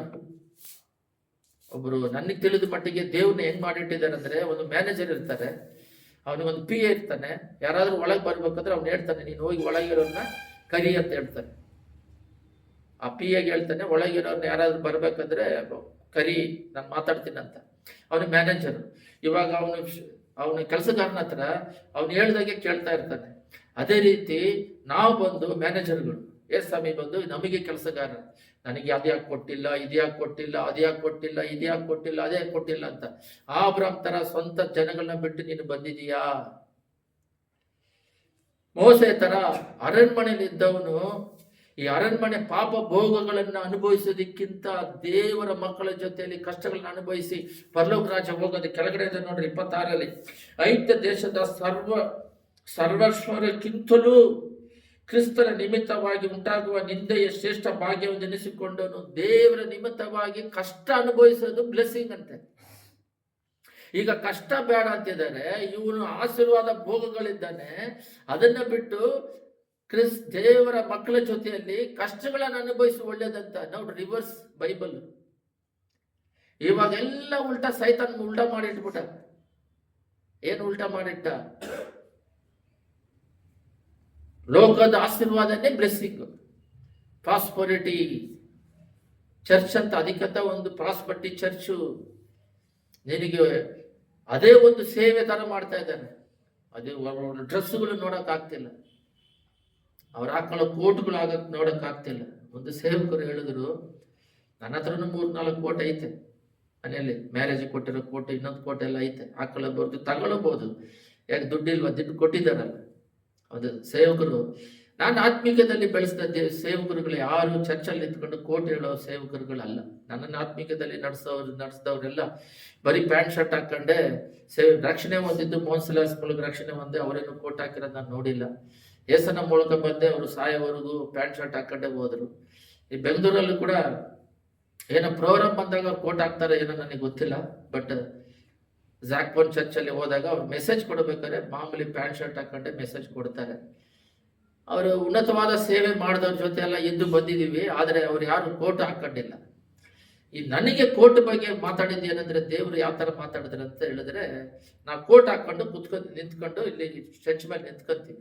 ನನಗೆ ದೇವ್ರು ಪ್ರೇರೇಪಿಸಿತ್ತು, ಕೋಟ್ ಹಾಕೊಂಡು ನಿಂತ್ಕೊಂತೀವಿ. ಚರ್ಚಿಗೆ ಬರೋರು ಯಾರು ಕೋಟ್ ಹಾಕೊಂಡಿರಲ್ಲ, ಎಲ್ಲರೂ ಹಾಕೋದಿಲ್ಲ, ಎಲ್ಲರೂ ಮಾಮೂಲಿಯಾಗಿ ಬರ್ತಿರ್ತಾರೆ. ಆವಾಗ ನನಗೆ ಒಂದು ಜ್ಞಾಪಕ ಬಂತು. ಜೋಕರ್ ಇದ್ದಾರೆ ನೋಡ್ರಿ, ಸರ್ಕಸ್ಗೆ ಹೋದ್ರೆ ಜೋಕರ್ ಏನ್ ಮಾಡ್ತಾನೆ ಅಂದ್ರೆ, ಕುತ್ಕೊಂಡು ನೋಡೋರೆಲ್ಲ ಒಂದು ಪ್ಯಾಂಟ್ ಶರ್ಟ್ ಹಾಕೊಂಡಿದ್ರೆ ಜೋಕರೇ ಸಪ್ರೇಟ್, ಅವ್ನ ಮೂಗಲ್ ಅವನ ತರ ಒಂದು ಜೋಕರ್ ಡ್ರೆಸ್ ಹಾಕೊಂಡು ತಲೆಗೆ ಒಂದು ಹಾಕೊಂಡು ಅವರು ಇಬ್ರು ಜೋಕರ್ಗಳು ಜೋಕ್ ಮಾಡ್ತಾ ಇರ್ತಾರೆ. ಆ ತರ ಇಲ್ಲಿ ಹಾಕೊಂಡು ಇಲ್ಲಿ ನಿಂತ್ಕೊಂಡು ಕೋಟ್ ಹಾಕೊಂಡು ಪ್ರಸಂಗ ಮಾಡಿದ್ರೆ, ನಾನು ಜೋಕರ್ ತರ ನಿಮ್ ಕಣ್ಣಿಗೆ ಕಾಣ್ತಿದ್ದೀನಿ, ನೀವೆಲ್ಲ ಬಂದು ಡಿಸಿಪ್ಲಿನ್ ಆಗಿದ್ದೀರಾ. ಅವರೇ ಒಂಥರ ಇದ್ದಾರೆ, ನಾವೇ ಒಂಥರ ಇದೀವಿ, ಬೇರೆ ಬೇರೆ ಆಗ್ತಾ ಇದೀವಿ, ಹೊಂದಾಣಿಕೆ ಬರ್ತಾ ಇಲ್ಲ. ನಾವು ಸೇವೆ ಮಾಡ್ಬೇಕಾದ್ರೆ ದೇವರು ಹೇಳಿದ್ರು, ಒಂದು ಮನೆಗೆ ಪ್ರೇಯರ್ ಮಾಡಕ್ ಹೋಗ್ತೀವಿ, ಆತ್ಮ ಮುಖ್ಯ. ಅವ್ರು ಬಡವರಾಗಿರ್ತಾರೆ, ಒಂದು ಮನೆ ಶ್ರೀಮಂತರಿರ್ತಾರೆ, ಬಡವ್ರ ಮನೆಗೆ ಹೋಗ್ತೀವಿ, ಕೋಟು ಸುಟ್ಟು ಹಾಕೊಂಡು ಹೋಗ್ತೀವಿ, ಅವ್ರು ಬಡವರಾಗಿರ್ತಾರೆ. ಅಲ್ಲಿ ಹೋದಾಗ ಅವ್ರು ಐಕ್ಯತೆ ಸಿಗೋದಿಲ್ಲ. ಯಾಕಂದ್ರೆ ಬಡವರಾಗಿರೋದು ನಮ್ಮ ಕೋಟು ಸುಟ್ಟು ಹಣ ನೋಡ್ತಾರೆ ಹೊರತು, ನಾವು ಅವ್ರನ್ನ ಆತ್ಮ ನೋಡ್ಬೇಕೆ ಹೊರತು, ಅವರು ಬಂದು ನಮ್ಮನ್ನ ಅವರು ಈ ಹಣದ ವಿಷಯದಲ್ಲಿ ನಮ್ಮನ್ನ ನೋಡ್ತಾರೆ ಹೊರತು ಸ್ಪಿರಿಚುವಲ್ ಇದರಲ್ಲಿ ಅವ್ರನ್ನ ನಡೆಸೋದಿಕ್ಕೆ ಆಗೋದಿಲ್ಲ. ಅವರು ನಮ್ಮನ್ನ ಈ ದುಡ್ಡಿರೋದ್ರಿಂದ ಉನ್ನತವಾದ ಸ್ಥಿತಿ ಅಂತ ಹೇಳ್ತಾರೆ ಹೊರತು, ದೇವ್ರನ್ನ ತೋರಿಸಿ ಅವನ ಆತ್ಮಿಕದಿಂದ ಬಿಡುಗಡೆ ಮಾಡಿ ನಡೆಸೋರು ಇರೋದಿಲ್ಲ. ಅದರಿಂದ ನಾವು ಬಂದ್ಬಿಟ್ಟು ಆತ್ಮ ಆದಾಯ ಮಾಡೋರಾಗಿ ಸ್ಪಿರಿಚುವಲ್ ಮನುಷ್ಯರಾಗಿರ್ಬೇಕೆ ಹೊರತು ಈ ಲೋಕ ಆಡಂಬರಗಳಲ್ಲಿ ತೋರಿಸ್ಕೊಳ್ಳೋದಲ್ಲ. ಎಷ್ಟೋ ಜನ ಕೋಟು ಸುಟ್ಟು ಹಾಕಂತಾರೆ, ಆದರೆ ದೇವ್ರ ವಾಕ್ಯ ಮಾತಾಡ್ತಾರೆ, ಆದರೆ ಕೋಟು ಸುಟ್ಟು ಹಾಕದೆ ಮಾತಾಡ್ತಾರೆ. ಅಂದ್ರೆ ಕೋಟು ಸೂಟಿಗೆ ಎದುರಿಗೆ ನಾನು ವಿರೋಧಿ ಅಂತ ಹೇಳ್ತಿಲ್ಲ, ಬಟ್ ನಮಗೆ ದೇವರು ಪ್ರೇರೇಪಿಸಿದೇನೆಂದ್ರೆ, ದೇವರ ವಾಕ್ಯ ಮಾತಾಡ್ತಿದ್ದೀವಿ, ಅಲ್ಲಿ ಕುತ್ಕೊಂಡಿರೋರು ಯಾರು ಹಾಕೋದಿಲ್ಲ, ಅವರ ಹೃದಯಗಳು ಟ್ರಾನ್ಸ್ಫರ್ ಆಗ್ಬೇಕು. ನೀರು 3 ಭಾಗ ಇದೆ, ಒಂದು ಭಾಗ ಬಂದ್ಬಿಟ್ಟು ಭೂಮಿ ಇದೆ, ನೀರಿನ ಕೊರತೆ ಅಂತ ಹೇಳ್ತಾರೆ. ಆ ರೀತಿ ವಾಕ್ಯದ ಅವರ ಹೃದಯಗಳು ಮುಟ್ಟಲ್ಪಟ್ಟು ಅವರು ಬದಲಾಗಬೇಕೆ ಹೊರತು ಈ ಆಡಂಬರಗಳಲ್ಲ. ಅದಕ್ಕೆ ಅಳುವುಗಳು ಬಂದಿರೋದು. ಇನ್ಸ್ಟ್ರೂಮೆಂಟ್ ನ ಯೂಸ್ ಮಾಡಬೇಕು, ವಾಕ್ಯ ಬದಲಾಗೋದಿಲ್ಲ.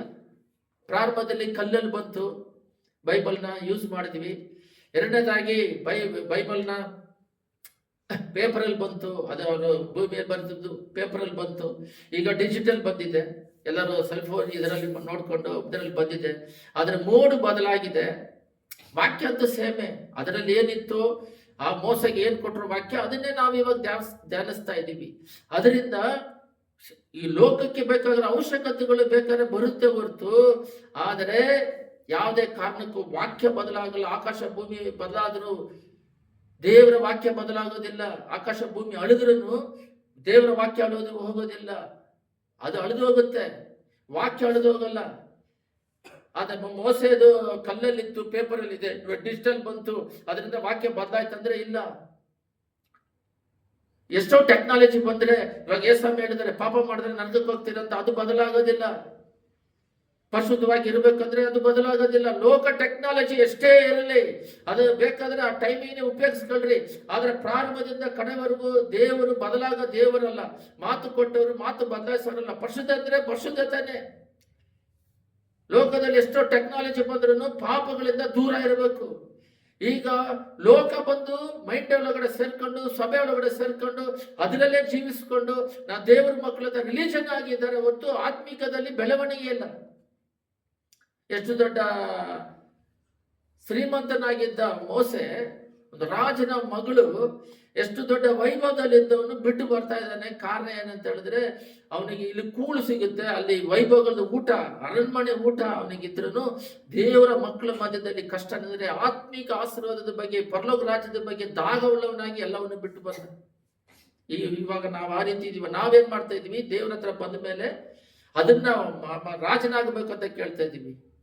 ಅದಕ್ಕೆ ಯೇಸು ಸ್ವಾಮಿ ಪರಲೋಕದಿಂದ ಭೂಮಿಗೆ ಬಂದಾಗ ಒಬ್ರು ಹೇಳಿದ್ರು, ಅವ್ರು ಬಡವರಿಗೂ ದೇವರು, ಶ್ರೀಮಂತರಿಗೂ ದೇವರು. ಯಾವ ರೀತಿ ಅಂದ್ರೆ, ಮೇಕೆ ಕಾಯಿಸೋರ್ನ ಹೋಗಿ ಅವ್ರಿಗೆ ದರ್ಶನ ಕೊಟ್ಟು ಸ್ಟಾರ್ ಇಂದ ದಾವೀದ ಹುಟ್ಟಿದಾನಂತ. ಅದೇ ರೀತಿ ಶಾಸ್ತ್ರಿಗೂ ಕೊಟ್ರು. ಅವ್ರು ಶ್ರೀಮಂತರು, ಅವ್ರು ಡೈರೆಕ್ಟ್ ಆಗಿ ರಾಜನ್ ನೋಡಕ್ ಹೋದ್ರು. ಪಾರೋನ ಹತ್ರ ಈ ತರ ಒಬ್ರು ಹುಟ್ಟಿದಾರಂತೆ. ಇದು ಇವರು ಮೇಕೆ ಮೈಸೂರು ಹೋಗಕ್ಕಾಗಲ್ಲ, ಯಾಕಂದ್ರೆ ಪ್ರೋಟೋಕಾಲ್ ಇದೆ. ಇವ್ರು ಹೋದ್ರೆ ಬಿಡೋದಿಲ್ಲ. ಬಟ್ ಅವ್ರು ಈಸಿಯಾಗಿ ಹೋದ್ರು ಶಾಸ್ತ್ರಿಗಳು. ಅಂದ್ರೆ ಬಡವರು ಹೋಗಿ ಯೇಸುಸ್ವಾಮಿ ಪಾದದಲ್ಲಿ ಹೋಗ್ಬಿಟ್ಟು ನೋಡ್ಕೊಂಬಂದ್ರು, ಶ್ರೀಮಂತರು ಹೋಗ್ಬಿಟ್ಟು ಬಂದ್ರು. ಅವ್ರು ಎಲ್ಲರಿಗೂ ಒಂದೇ ತರ ಸಮಾನ ದೇವರು. ಶ್ರೀಮಂತಿಕೆ ದೇವ್ರ ಆಶೀರ್ವಾದ ಐಶ್ವರ್ಯವನ್ನು ಕೊಡ್ತದೆ, ಅದರಲ್ಲಿ ವೇದನೆ ಇರೋದಿಲ್ಲ. ದೇವ್ರು ಬ್ಲೆಸ್ ಮಾಡ್ತಾರೆ. ಬಟ್ ಯಾವುದೇ ಕಾರಣಕ್ಕೂ ನಮ್ಮ ಮೈಂಡ್ ಬಂದು ಮೊದಲನೇ ಸ್ಥಾನದಲ್ಲಿ ದೇವ್ರ ಐಕ್ಯತೆಯಲ್ಲಿ ಇರ್ಬೇಕು. ಏನೇ ಕೊಟ್ರು, ಏನೇ ನಮಗೆ ಮಾಡಿದ್ರು ಇದು ದೇವರಿಗೆ ಸ್ತೋತ್ರ, ದೇವರಿಂದ ನಾವು ಇದ್ದೀವಿ. ಚಿಕ್ಕ ವಸ್ತು ಕೊಟ್ರು ದೇವರ ಚಿತ್ತದಿಂದ ಪ್ರೇಯರ್ ಮಾಡಿ ತಗೋಬೇಕು. ನಿನ್ನ ಒಂದು ಸೇವಕರು ಹೇಳಿದ್ರು, ಆಶ್ಚರ್ಯ ಪಟ್ಟುಬಿಟ್ಟೆ ನಾನು. ಒಂದು ಬುಕ್ಸ್ ತಗೊಳಕ್ ಹೋಗ್ತಾ ಇದಾರಂತೆ, ಬುಕ್ ತಗೊಳಕ್ಕೆ. ಅಲ್ಲಿ ಹೋದಾಗ ಎಲ್ಲ ಬುಕ್ ಬೇಕು, ಎಲ್ಲ ಬುಕ್ಕು ಓದೋ ತರನೇ ಇದೆ, ತಗೊಂಡು ಮನೆಗೆ ಇಟ್ಕೊಳ್ಳೋಣ, ಇದು ಚೆನ್ನಾಗಿದೆ, ಇದು ಚೆನ್ನಾಗಿದೆ ಅಂತ. ಆದ್ರೆ ಯಾವ ತಗೋಬೇಕಂದ್ರೆ ಕೊಂಚ ಎಲ್ಲ ದೇವ್ರ ಬುಕ್ಕೆ, ಸಾಕ್ಷಿ ಬುಕ್ಗಳೇ, ಮಿಷನರಿಗಳು ಎಲ್ಲ ಇರುತ್ತವೆ. ಕಣ್ಣು ಮುಚ್ಕೊಂಡು ಸ್ವಲ್ಪ ಹೊತ್ತು ಪ್ರೇಯರ್ ಮಾಡಿದ್ರಂತೆ. ಬುಕ್ಕನ್ನೆಲ್ಲ ನೋಡ್ಬಿಟ್ಟು, ದೇವರಿನ ಹೃದಯ ಅಂತರಾಳದಿಂದ ಮಾತಾಡು, ಯಾವ ಪುಸ್ತಕ ತಗೋಬೇಕು ಅಂತ. ಆ ರೀತಿ ಸ್ಪಿರಿಚುವಲ್ ಅಲ್ಲಿ ಬೆಳವಣಿಗೆ ಇರಬೇಕು. ಲೋಕದಲ್ಲಿ ಜೀವಿಸ್ಬೇಕಾದ್ರೆ ಆಟೋಮೆಟಿಕ್ ಆಗಿ ಆ ದೇವರಾತ್ಮ ನಮ್ಮಲ್ಲಿ ಇರ್ತಾರೆ, ಪರಲೋಕ ರಾಜ್ಯ ಕರ್ಕೊಂಡು ಹೋಗ್ತಾರೆ. ಅವರು ಪ್ರೇಯರ್ ಮಾಡಿದಾಗ ಈ ಬುಕ್ ತಗ ಅಂತ ಹೇಳಿದ್ರಂತೆ. ಆ ರೀತಿ ಇವಾಗ ಅಂಗಡಿಗೆ ಹೋದ್ರೆ, ರೇಷನ್ ಅಂಗಡಿಗಳಿಗೆ, ಬಟ್ಟೆ ಅಂಗಡಿಗಳಿಗೆ ಹೋದ್ರೆ ಇರೋದೆಲ್ಲ ಮನೆಗೆ ಬರ್ಬೇಕು ಅಂತಾರೆ. ಅತಿ ಆಸೆ. ಮನೆಯಲ್ಲಿ ಬಂದ್ಬಿಟ್ಟು ಕೆಲ್ಸಕ್ಕೆ ಬಾರ್ದು ಅದನ್ನು ಉಪಯೋಗಿಸೋದಿಲ್ಲ, ಯಾರಿಗೂ ಕೊಡೋದಿಲ್ಲ. ನಿನ್ನೆ ಒಂದು ಸೇವಕರು ಹೇಳಿದ್ರು, ಒಂದು ಜಾಗಕ್ಕೆ ಹೋಗಿ ಬಂದ್ರೆ ನೀವು ಒಂದು ತೊಟ್ಟು ರೈಸ್ ಕೂಡ ವೇಸ್ಟ್ ಮಾಡೋದಿಲ್ಲ, ಯಾಕಂದ್ರೆ ಊಟಕ್ಕಾಗಿ ಅಷ್ಟು ಕಷ್ಟಪಡ್ತಿದ್ದಾರೆ ಅಂತ ಹೇಳ್ಬಿಟ್ಟು. ಎಲ್ಲ ಕಡೆ ತಿರುಗೋ ಸೇವಕರುಗಳು ಪ್ರತಿಯೊಂದು ಕ್ಷಣದಲ್ಲೂ ದೇವ್ರ ಚಿತ್ತವನ್ನು ನೋಡಿ ಮಾಡಬೇಕು. ಪ್ರೇಯರ್ ಮಾಡಿ ದೇವ್ರ ಚಿತ್ತ, ಆ ರೀತಿ ಸ್ಪಿರಿಚುವಲ್ ಅಲ್ಲಿ ಬೆಳಿಬೇಕು. ಒಬ್ರು ಹೇಳ್ತಾರೆ ದೇವ್ರ ನರಕಕ್ಕೆ ಹಾಕಲ್ಲ ಅಂತ. ದೇವ್ರ ನರಕಕ್ಕೆ ಅವ್ರು ಯಾಕೆ ಹಾಕ್ತಾರೆ? ನಮ್ಮ ಹೃದಯದಲ್ಲಿರೋ ಪಾಪದಲ್ಲಿ ಜೀವಿಸ್ತಾ ಇದ್ರೆ ಆ ಪಾಪ ನಮ್ಮನ್ನ ನರಕಕ್ಕೆ ಕರ್ಕೊಂಡು ಹೋಗುತ್ತೆ ಹೊರತು ಅವ್ರು ತಗೊಂಡೋಗಿ ಯಾಕೆ ಬಿಡ್ತಾನೆ? ಸೈತಾನ್ ನಮ್ಮಲ್ಲಿ ಇರ್ತಾನೆ, ಅವ್ನು ಕರ್ಕೊಂಡು ಹೋಗ್ತಾನೆ. ದೇವ್ರು ನಮ್ಮಲ್ಲಿ ಇರ್ತಾರೆ, ಆ ಸ್ಪಿರಿಟ್ ಅಭಿಷೇಕದಲ್ಲಿ ಇರ್ತೀವಿ, ಲೋಕದಲ್ಲಿ ಜೀವನ ಮಾಡ್ತಿರ್ಬೇಕು. ಆ ಸ್ಪಿರಿಟ್ ನಮ್ಮನ್ನ ಪರಲೋಕ ರಾಜ್ಯಕ್ಕೆ ಕರ್ಕೊಂಡು ಹೋಗುತ್ತೆ. ನೋಡ್ರಿ, ಸಾಲಮೋನು ಎಷ್ಟು ದೊಡ್ಡ ರಾಜ ಗೊತ್ತಾ ನಿಮಗೆ? ಯಾರೋ ಒಬ್ರು ನೀನೆ ಪ್ರಸಂಗ ಮಾಡ್ತಿದ್ರು, ಒಂದು ಸೇವಕರು, ಒಂದು ಯವನಸ್ಥ ಅದನ್ನ ಕೇಳ್ತಾ ಇದ್ದ ಸಾಲಮೋನ್ ಬಗ್ಗೆ. ರಿಚೆಸ್ಟ್ ಪರ್ಸನ್ ಅಂತ ಅವನು. ಅಷ್ಟು ದೊಡ್ಡ ಆಲಯನ ಕಟ್ತಾನೆ, ಬಂಗಾರದಲ್ಲಿ ಕಟ್ತಾನೆ, ಬೆಳ್ಳಿ ಎಲ್ಲ ರೋಡಲ್ಲಿ ಬಿತ್ತಿತ್ತಂತೆ ಬೈಬಲ್ ಅಲ್ಲಿ. ಅಷ್ಟು ರಿಚೆಸ್ಟ್ ಪರ್ಸನ್. ಆದರೆ ಇಬ್ರಿಯರ್ 11 ತೆಗೆದು ಹೋದ್ರಿ, ಕೆಟ್ಟವರಾದ ಆಬೇಲಿಂದ ಅದ್ರಲ್ಲಿ ಕೊಟ್ಟಿದ್ದಾರೆ. ನೀತಿವಂತರ ಲಿಸ್ಟ್ ಅಲ್ಲಿ ಸಾಲಮೋನ್ ಇಲ್ಲ. ಯಾಕೆ? ದೇವರವನಿಗೆ ಜ್ಞಾನ ಕೊಟ್ಟರು, ಪರಿಶುದ್ಧತೆ ಇಲ್ಲ. ಯೋಸೇಫನಿಗೆ ಜ್ಞಾನನೂ ಇತ್ತು, ಪರಿಶುದ್ಧತೆಗಾಗಿ ಒಂದು ರಾಣಿ ಅವನ್ನ ಕರೆದ್ರೂ ಹೋಗದಂಗೆ ಪರಿಶುದ್ಧತೆ ಕಾತ್ಕೊಂಡೆ. ಅದರಿಂದ ಒಂದನ್ನು ಹಿಡ್ಕೊಂಡು ಒಂದನ್ನು ಬಿಟ್ಬಿಡೋದಲ್ಲ, ಏನೋ ಒಂದನ್ನು ಹಿಡ್ಕೊಂಡು ಎಲ್ಲದರಲ್ಲೂ ಡೈಲಿ ಸ್ಪಿರಿಚುವಲ್ ಅಲ್ಲಿ ಬೆಳೆಯೋದಕ್ಕೆ, ಎಲ್ಲ ಸ್ವಭಾವಗಳು ದೇವರಲ್ಲಿ ಇರೋದಕ್ಕೆ. ಯಾಕೋಬಲ್ಲಿ ಒಂದು ಪದ ಇದೆ, ಎಲ್ಲದರಲ್ಲೂ ಕರೆಕ್ಟ್ ಆಗಿದ್ದು. ಒಂದು ಸ್ವಭಾವ ಕೋಪ ಇದ್ರೆ ಎಲ್ಲ ನಿಮ್ಮಲ್ಲಿ ಪ್ರೀತಿ ಇರುತ್ತೆ, ತಾಳ್ಮೆ ಇರುತ್ತೆ. ಕೋಪ ಇದ್ರೆ ಎಲ್ಲನೂ ಮುಚ್ಚಿಬಿಟ್ಟು ಅದು ಎದ್ದು ಕಾಣಿಸುತ್ತೆ. ಕೋಪದಿರೋದ್ರಿಂದ ಅದರಿಂದ ಎಲ್ಲ ಸ್ವಭಾವಗಳು ದೇವರ ಸ್ವಭಾವದಲ್ಲಿ ಬೆಳೆಯೋದಕ್ಕೆ ದಿನಾಲು ನಾವು ಪ್ರಯಾಸ ಪಡಬೇಕು. ಇವತ್ತಿನ ದಿನದಲ್ಲಿ ಬ್ಲೆಸ್ಸಿಂಗ್ ಮೆಸೇಜ್ಗಾಗಿ ದೇವರಿಗೆ ಸ್ತೋತ್ರ ಹೇಳ್ತಾ ಇದ್ದೀನಿ. ಏನ್ ಬ್ಲೆಸ್ಸಿಂಗ್ ಅಂದ್ರೆ ಆತ್ಮಿಕ ಬ್ಲೆಸ್ಸಿಂಗ್ ಅಲ್ಲಿ ನಾವು ಬೆಳಿಬೇಕು. ನಾವು ವಾಕ್ಯವನ್ನು ತೆಗೆದು ನಾವು ಓದೋಣ. ಇದರಲ್ಲಿ ಫಿಲಿಪಿಯರ್ ಆಕ್ಟ್ಸ್ 22:3 ಓದ್ರಿ ಎಲ್ಲರೂ. ಆಕ್ಟ್ಸ್ 22:3 ಓದ್ರಿ, ಆಮೇಲೆ ಫಿಲಿಪ್ ಓದೋಣ. ಬೇಗ ತೆಗಿರಿ. ಅಪೊಸ್ತಲರು 22:3 ಓದ್ತೀನಿ ಕೇಳ್ರಿ. ನಾನು ಯೆಹೂದ್ಯನು, ಕಿಲಿಕ್ಯದ ತರ್ಸದಲ್ಲಿ ಹುಟ್ಟಿದವನು, ಆದರೆ ಈ ಪಟ್ಟಣದಲ್ಲಿ ಬೆಳೆದವನು, ಗಮಾಲಿಯನ ಪಾದ ಸನ್ನಿಧಿಯಲ್ಲಿ ನಮ್ಮ ಪಿತೃಗಳ ಧರ್ಮಶಾಸ್ತ್ರದಲ್ಲಿ ಪೂರ್ಣ ಶಕ್ತನಾದನು. ನೋಡ್ರಿ, ಇದು ಪೌಲ್ ಬಗ್ಗೆ ಹೇಳ್ತಾ ಇದೆ. ಪೌಲ್ ಅವರ ತಂದೆ ಬಂದ್ಬಿಟ್ಟು ರೋಮರ್ ಅವಾಗ ಆಳ್ವಿಕೆ ಮಾಡ್ತಾ ಇದ್ರು.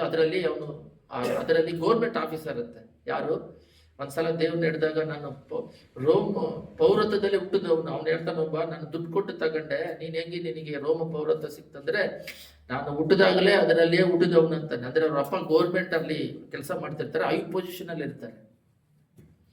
ಆವಾಗ ಈ ಅವ್ರ ಮಗನೇ ಪೌಲು. ಅದಿಲ್ಲದೆ ಬೇರೆ ಅವನು ಯಾರ ಹತ್ರ ಓದಿದ್ನಂದ್ರೆ ಗಮಾಲಿಯನ ಪಾದ ಸನ್ನಿಧಿಯಲ್ಲಿ, ಅಂದ್ರೆ ದೊಡ್ಡ ಪಂಡಿತರ ಜೊತೆ, ಎಲ್ಲಿ ಶ್ರೀಮಂತರು, ಆಕ್ಸ್ಫರ್ಡ್, ಇವಾಗ ಹೇಳ್ಬೇಕಂದ್ರೆ ಇಂಡಿಯಾದಲ್ಲೇ ಇಂಗ್ಲೆಂಡ್ ಅಲ್ಲಿ ಆಕ್ಸ್ಫರ್ಡ್ ಕಾಲೇಜಲ್ಲಿ ಓದಿದ್ರೆ ಅಂತ ಹೇಳ್ತಾರೆ. ಅದೇ ಬೆಳೆ ಉಳಿದು ಎಜುಕೇಶನ್ ಅಂತಾರೆ. ಅಂತ ಒಂದು ಗಮಾಲಿಯರ ಪಾದ ಸನ್ನಿಧಿಯಲ್ಲಿ ಓದವನು. ಮತ್ತೆ ಐಶ್ವರ್ಯ ಅಂತ ಹೇಳ್ತಾರೆ. ಒಂದು ಸಲ ನಾವು ಬೈಬಲ್ ಅಲ್ಲಿ ನೋಡ್ತೀವಿ, ಅವನು ನನ್ನ ಐಶ್ವರ್ಯನೆಲ್ಲ ಡಸ್ಟ್ ಅಂತ ಹೇಳಿ ಆಗ್ತಾನಂತ. ಫಿಲಿಪ್ 3:7 ಇದೆ, ಅದನ್ನು ಓದೋಣ. ಫಿಲಿಪ್ ಗಮನ ಕೇಳ್ರಿ. ಫಿಲಿಪ್ 3 ಇದೆ, 3:7-9 ಓದ್ತೀನಿ. ಆದ್ರೆ ನನಗೆ ಲಾಭವಾಗಿದ್ದ ಅವುಗಳನ್ನು ಕ್ರಿಸ್ತನ ನಿಮಿತ್ತ ನಷ್ಟವೆಂದು ಎಣಿಸಿದೆನು. ಇಂಥ ದೊಡ್ಡ ಅವನಿಗೆ ಏನೇನಿತ್ತಂತ ನೋಡ್ತೀವಿ. ಅವ್ರ ತಂದೆ government officer, government citizenship, juice ಅಲ್ಲಿ ಧರ್ಮಶಾಸ್ತ್ರದ ಪ್ರಕಾರ ಅವನಿಗೆ ಯಾವುದು ತಪ್ಪು ಕಂಡಿಡಿಯಕ್ಕಾಗಲ್ಲಂತೆ. ನಮ್ಮ ಪಿತೃಗಳ ಧರ್ಮಶಾಸ್ತ್ರದಲ್ಲಿ ಪೂರ್ಣ ಶಕ್ತನಾಗಿದ್ದನು. ಅಂದ್ರೆ ಅವನು ಪೂರ್ತಿ ಎಜುಕೇಟೆಡ್ ಧರ್ಮಶಾಸ್ತ್ರದಲ್ಲಿ. ಅಷ್ಟು ದೊಡ್ಡ ಎಜುಕೇಟೆಡ್ ಇವನ್ ಏನ್ ಮಾಡ್ತಾನೆ ಅಂತ ಹೇಳಿದ್ರೆ, ನೋಡ್ರಿ, ದೇವರ ನಿಮಿತ್ತವಾಗಿ ನಷ್ಟವೆಂದು ಎಲ್ಲವನ್ನು ಬಿಸಾಡ್ತಾನೆ. ಇಲ್ಲಿ ಹೇಳ್ತಾನೆ ನೋಡಿ, ನನಗೆ ಲಾಭವಾಗಿದ್ದು ಎಲ್ಲವನ್ನು ಕ್ರಿಸ್ತ ನಿಮಿತ್ತ ನಷ್ಟವೆಂದು ಎಣಿಸಿದನು. ಅಷ್ಟೇ ಅಲ್ಲದೆ ನನ್ನ ಕರ್ತನಾದ ಕ್ರಿಸ್ತ ಯೇಸುವಿನ ಅತಿ ಶ್ರೇಷ್ಠವೆಂದು ತಿಳಿದು ನಾನು ಎಲ್ಲವನ್ನು ನಷ್ಟವೆಂದು ಎಣಿಸಿದನು. ದೇವರನ್ನ ತಿಳ್ಕೊಳ್ಳೋದು, ದೇವರ ಹತ್ರ ದೇವ್ರ ಯೇಸು ಸ್ವಾಮಿ ನಿಜವಾದ ದೇವರಂತ ತಿಳ್ಕೊಳ್ಳೋದಿಕ್ಕೇನೆ ಅವನ ಎಲ್ಲವನ್ನು ನಷ್ಟವೆಂದು ತಿಳಿದು ಎಲ್ಲವನ್ನು ದೂರ ಮಾಡ್ಕೊಂಡ್ ಬಂದಿದ್ದಾನೆ. ಅಬ್ರಹಾಮನು ಬಿಟ್ಟು ಬಂದ್ರು, ಮೋಸೆಸ್ ಬಿಟ್ಟು ಬಂದ್ರು, ಪೌಲು, ಇಲ್ಲಿ ನೋಡ್ರಿ, ಎಲ್ಲ ಗಮನ ಕೇಳ್ರಿ ವಾಕ್ಯನ. ಪೌಲ್ ಬಂದ್ಬಿಟ್ಟು ನಷ್ಟ ಒಂದು ಬಿಟ್ಟಿದ್ದನ್ನ ಯಾರೋ ಒಬ್ಬರು ಲೆಕ್ಕ ಮಾಡಿ ಹೇಳಿದ್ರು, ಈಗಿನ ಇದಕ್ಕೆ 4 ಕೋಟಿ ಮೇಲೆ ಬೆಲೆ ಬಾಳುತ್ತಂತ ಅವನ ಆಸ್ತಿ ಪಾಸ್ತಿಗಳು. ಇವತ್ತಿನ ದಿನದಲ್ಲಿ ದೇವರು ಮಾತಾಡ್ತಿರೋ ವಾಕ್ಯ ಏನಂತ ಹೇಳಿದ್ರೆ, ಎಲ್ಲರೂ ಐಶ್ವರ್ಯನ ಬಿಟ್ಟು ದೇವ್ರು ಸಿಕ್ಕರೆ ಸಾಕು, ಸಮಾಧಾನ ಸಿಕ್ಕರೆ ಸಾಕು ಅಂತ ಓಡ್ ಬರ್ತಾ ಇದ್ರೆ, ನಾವು ದೇವ್ರನ್ನ ನಂಬ್ಕೊಂಡು ಬರೀ ಲೋಕ ಭೋಗಗಳೇ ಬೇಕು, ಲೋಕ ಭೋಗಗಳೇ ತಿನ್ನೋದು ಕುಡಿಯೋದು ಇದರಲ್ಲೇ ಬೇಕು, ದೇವ್ರ ಹತ್ರ ಬಂದ್ರೂ ಅದೇ ಬೇಕು. ಆದರೆ ಯಾವತ್ತೂ ಕೂಡ ಈ ಪೌಲ್ ತರ ದೇವ್ರೊಬ್ಬರನ್ನ ತಿಳ್ಕೊಳ್ಳೋದು ಒಂದೇ ಸಾಕು ಅಂತೇಳಿ, ಅಷ್ಟು ದೊಡ್ಡ ಎಜುಕೇಟೆಡ್, ಅಷ್ಟು ದೊಡ್ಡ ರೋಮ ಪೌರತ್ವವುಳ್ಳವನು, ಅಷ್ಟು ಓದಿರೋನು, ಅಷ್ಟು ಶ್ರೀಮಂತನು, ಅವನು ಎಲ್ಲರೂ ಹೇಳ್ತಾರೆ ಏನೋ ನಷ್ಟವೆಂದಂದ್ರೆ 1,000 10,000 ಆ ರೀತಿಗೆ ನಷ್ಟ ಅಲ್ಲ ಅಂತ, ಎಷ್ಟೋ ಕೋಟಿ ಅಂತ ಈಗಿನ ಕಾಲಕ್ಕೆ. ಅಷ್ಟು ದೊಡ್ಡ ಆಸ್ತಿ ಪಾಸ್ತಿಯನ್ನ ಅವನ ನಷ್ಟವೆಂದು ಬಿಟ್ಟು ಬಂದಂತೆ. ಅಷ್ಟು ದೊಡ್ಡ ಶ್ರೀಮಂತನಂತ ಅವನು. ಯಾಕಂದ್ರೆ ಅವ್ರ ತಂದೆ ಬಂದ್ಬಿಟ್ಟು ರೋಮರಲ್ಲಿ ಒಂದು ಗೌರ್ಮೆಂಟ್ ಆಫೀಸರ್ ಆಗಿದ್ರು. ಅಷ್ಟು ದೊಡ್ಡವನ್ನ ಅವನು ನಷ್ಟವೆಂದು ಎಣಿಸಿದನು. ಕೆಳಗಡೆ ಇದೆ ನೋಡ್ರಿ, ನಾನು ಎಲ್ಲವನ್ನು ನಷ್ಟವೆಂದು ಎಣಿಸಿ, ಕೆಳಗಡೆ ಆತನ ನಿಮಿತ್ತ ನಾನು ಎಲ್ಲವನ್ನು ಕಳೆದುಕೊಂಡಿದ್ದನ್ನು ಕಸವೆಂದೆನಿಸುತ್ತೇನೆ. ಬಾಬಾ, ಯೇಸು ಸ್ವಾಮಿ ನಿಮಿತ್ತ ಎಲ್ಲವನ್ನು ಕಳ್ಕೊಂಡಿದ್ದೀನಿ, ಬಟ್ ಅದು ನನಗೆ ಡಸ್ಟ್, ಕಳ್ಕೊಂಡಿರೋದೆಲ್ಲ ಡಸ್ಟ್. ಇವಾಗ ಪ್ರಾಬ್ಲಮ್ ಏನಂದ್ರೆ, ಅವರೆಲ್ಲ ಚೆನ್ನಾಗಿದ್ದವರೆಲ್ಲ ತೇರಾ ಅಂತ ಹೇಳ್ತಾರೆ, ಅಬ್ರಹಾಮನ ತಂದೆ ಹೆಸರು, ಅವ್ರು ವಿಗ್ರಹನ ಮಾಡೋರು, ಅವರು ಶ್ರೀಮಂತರಾಗಿದ್ದರಂತೆ. ಅದನ್ನ ಬಿಟ್ಟು ಡೇರೆಯಲ್ಲಿ ವಾಸ ಮಾಡಿದ್ರು. ಅವ್ರು ಬಿಟ್ಟ ಮೇಲೆ ಈಸಾಕ್ ಮದುವೆ ಅಂದ್ರೆ 100ರಷ್ಟು ಪ್ರತಿಫಲ ಸಿಕ್ತು. ಅವರು ಡೇರೆಯಲ್ಲಿ, ಯಾಕೋಬನು ಐಶ್ವರ್ಯವಂತನಾಗಿದ್ದನ್ನು ನಾವು ನೋಡ್ತೀವಿ. ಆದ್ರೂ ಕೂಡ ಅವ್ರ ಡೇರೆಯಲ್ಲಿ ಪರಲೋಕ ರಾಜ್ಯಕ್ಕೋಸ್ಕರ, ದೇವರಿಗೋಸ್ಕರ ಅವ್ರು ಎದುರು ನೋಡ್ತಿದ್ರು ಅಂತ ನೋಡ್ತೀವಿ. ಮೋಸೆಸ್ ಬಂದ್ಬಿಟ್ಟು ಅವನು ಎಲ್ಲರಿಗೂ ಗೊತ್ತು, ಅವನು ಪಾರೋನ ಮಗನು ಎತ್ತು ಸಾಕಿದ್ರು. ಅದನ್ನ ಬಿಟ್ಟು ಇಸ್ರೇಲ್ ಜನಗಳ ಮಧ್ಯದಲ್ಲಿ ಕಷ್ಟ ಅನುಭವಿಸೋದಿಕ್ಕೆ ನಾನು ಸಿದ್ಧ ಅಂತೇಳಿ ಅದನ್ನ ಬಿಟ್ಟು ಬಂದ್ರು. ಪೌಲ್ ಬಂದ್ಬಿಟ್ಟು ದೊಡ್ಡ ಶ್ರೀಮಂತ, ಅವನೆಷ್ಟೋ ಕೋಟಿಗೆ ಬಾಳುತ್ತೆ, ಅದನ್ನ ಬಿಟ್ಟು ದೇವರ ಸನ್ನಿಧಾನದಲ್ಲಿ ಎಲ್ಲವನ್ನು ಡಸ್ಟ್ ಅಂತ ಬಿಟ್ಟು ಬಂದೆ ಅಂತಿದ್ದಾರೆ. ಈಗ ನಾವು ಏನಕ್ಕೆ ತಾವು ಕಾಪಾಡ್ತಾ ಇದ್ದೀವಿ? ಅಪೊಸ್ತಲರುಗಳೆಲ್ಲ ಯೇಸು ಸ್ವಾಮಿನ ನಂಬಿದ ತಕ್ಷಣ ಈಗ ನಮ್ಮ ಲೆಕ್ಕ ಪ್ರಕಾರ ಕೋಟ್ಯಾಧೀಶ್ವರ ಆಗ್ಬೇಕಂತ ಹೇಳಿದ್ರೆ, ನಮ್ಮ ಲೆಕ್ಕ ಪ್ರಕಾರ ಇವಾಗಿರುವ ಅಪೊಸ್ತಲರೆಲ್ಲ ಕೋಟ್ಯಾಧೀಶ್ವರ ಆಗಿರ್ಬೇಕು. ಅವರೆಲ್ಲ ಕೋಟ್ಯಾಧೀಶ್ವರ. ಯಾವ್ದ್ರಲ್ಲಿ ಕೋಟ್ಯಾಧೀಶ್ವರ ಅಂದ್ರೆ ದೇವ್ರನ್ನ ನಂಬಿಕೊಂಡು ಈ ಪರಲೋಕ ರಾಜ್ಯದಕ್ಕೆ ಹೋಗೋದಕ್ಕೋಸ್ಕರನೇ ಎಲ್ಲವನ್ನು ಬಿಟ್ಟು ಆತ್ಮದಾಗದಿಂದ ಅವ್ರ ಲೋಕದಲ್ಲಿ ದೇವ್ರನ್ನ ತಿಳ್ಕೊಳ್ಳೋದು, ಈ ಲೋಕದಲ್ಲಿ ತಿಳ್ಕೊಂಡು ಅವ್ರ ಬಗ್ಗೆ ಬಾಳೋದಕ್ಕೇನೆ ದೊಡ್ಡ ಯೇಸುವೆ ನಿಜವಾದ ದೇವ್ರಂತ ತಿಳ್ಕೊಂಡು ಅದಕ್ಕೋಸ್ಕರ ಎಲ್ಲವನ್ನು ನಷ್ಟವೆಂತೇಳಿ ಆತ್ಮ ಬ್ಲೆಸ್ಸಿಂಗ್ಗೋಸ್ಕರನೇ ಎಲ್ಲವನ್ನು ಬಿಟ್ಟು ಬಂದ್ರು. ಈ ಆತ್ಮ ಬ್ಲೆಸ್ಸಿಂಗ್ಗೋಸ್ಕರ ತೌಕ ಪಡೋರು ಎಷ್ಟು ಜನ ಇದ್ದೀರಾ? ಇದು ನಮ್ಮನ್ನ ಪರಲೋಕ ರಾಜ್ಯಕ್ಕೆ ಕರ್ಕೊಂಡು ಹೋಗುತ್ತೆ. ಆಲ್ರೆಡಿ ಹೋಲಿ ಸ್ಪಿರಿಟ್ ನಮ್ಮ ಹೃದಯದಲ್ಲಿ ಇದ್ದಾರೆ, ನಾವೇ ಆಲಯ. ಅವರು ಡೆತ್ತಾದ್ಮೇಲೆ ಕರ್ಕೊಂಡು ಹೋಗ್ತಾರೆ. ಸೈತಾನ್ ಇದ್ರೆ ಸೈತಾನ್ ಕರ್ಕೊಂಡು ಹೋಗ್ತಾನೆ, ಪಾಪ ಇದ್ದಾಗ ಸೈತಾನ್ ಕರ್ಕೊಂಡು ಹೋಗ್ತಾನೆ. ದೇವರ ಆತ್ಮ ತಗೊಂಡೋಗಿ ಬಿಡೋದಿಲ್ಲ. ಅಪೊಸ್ತಲರು 21:13 ಓದರಿ.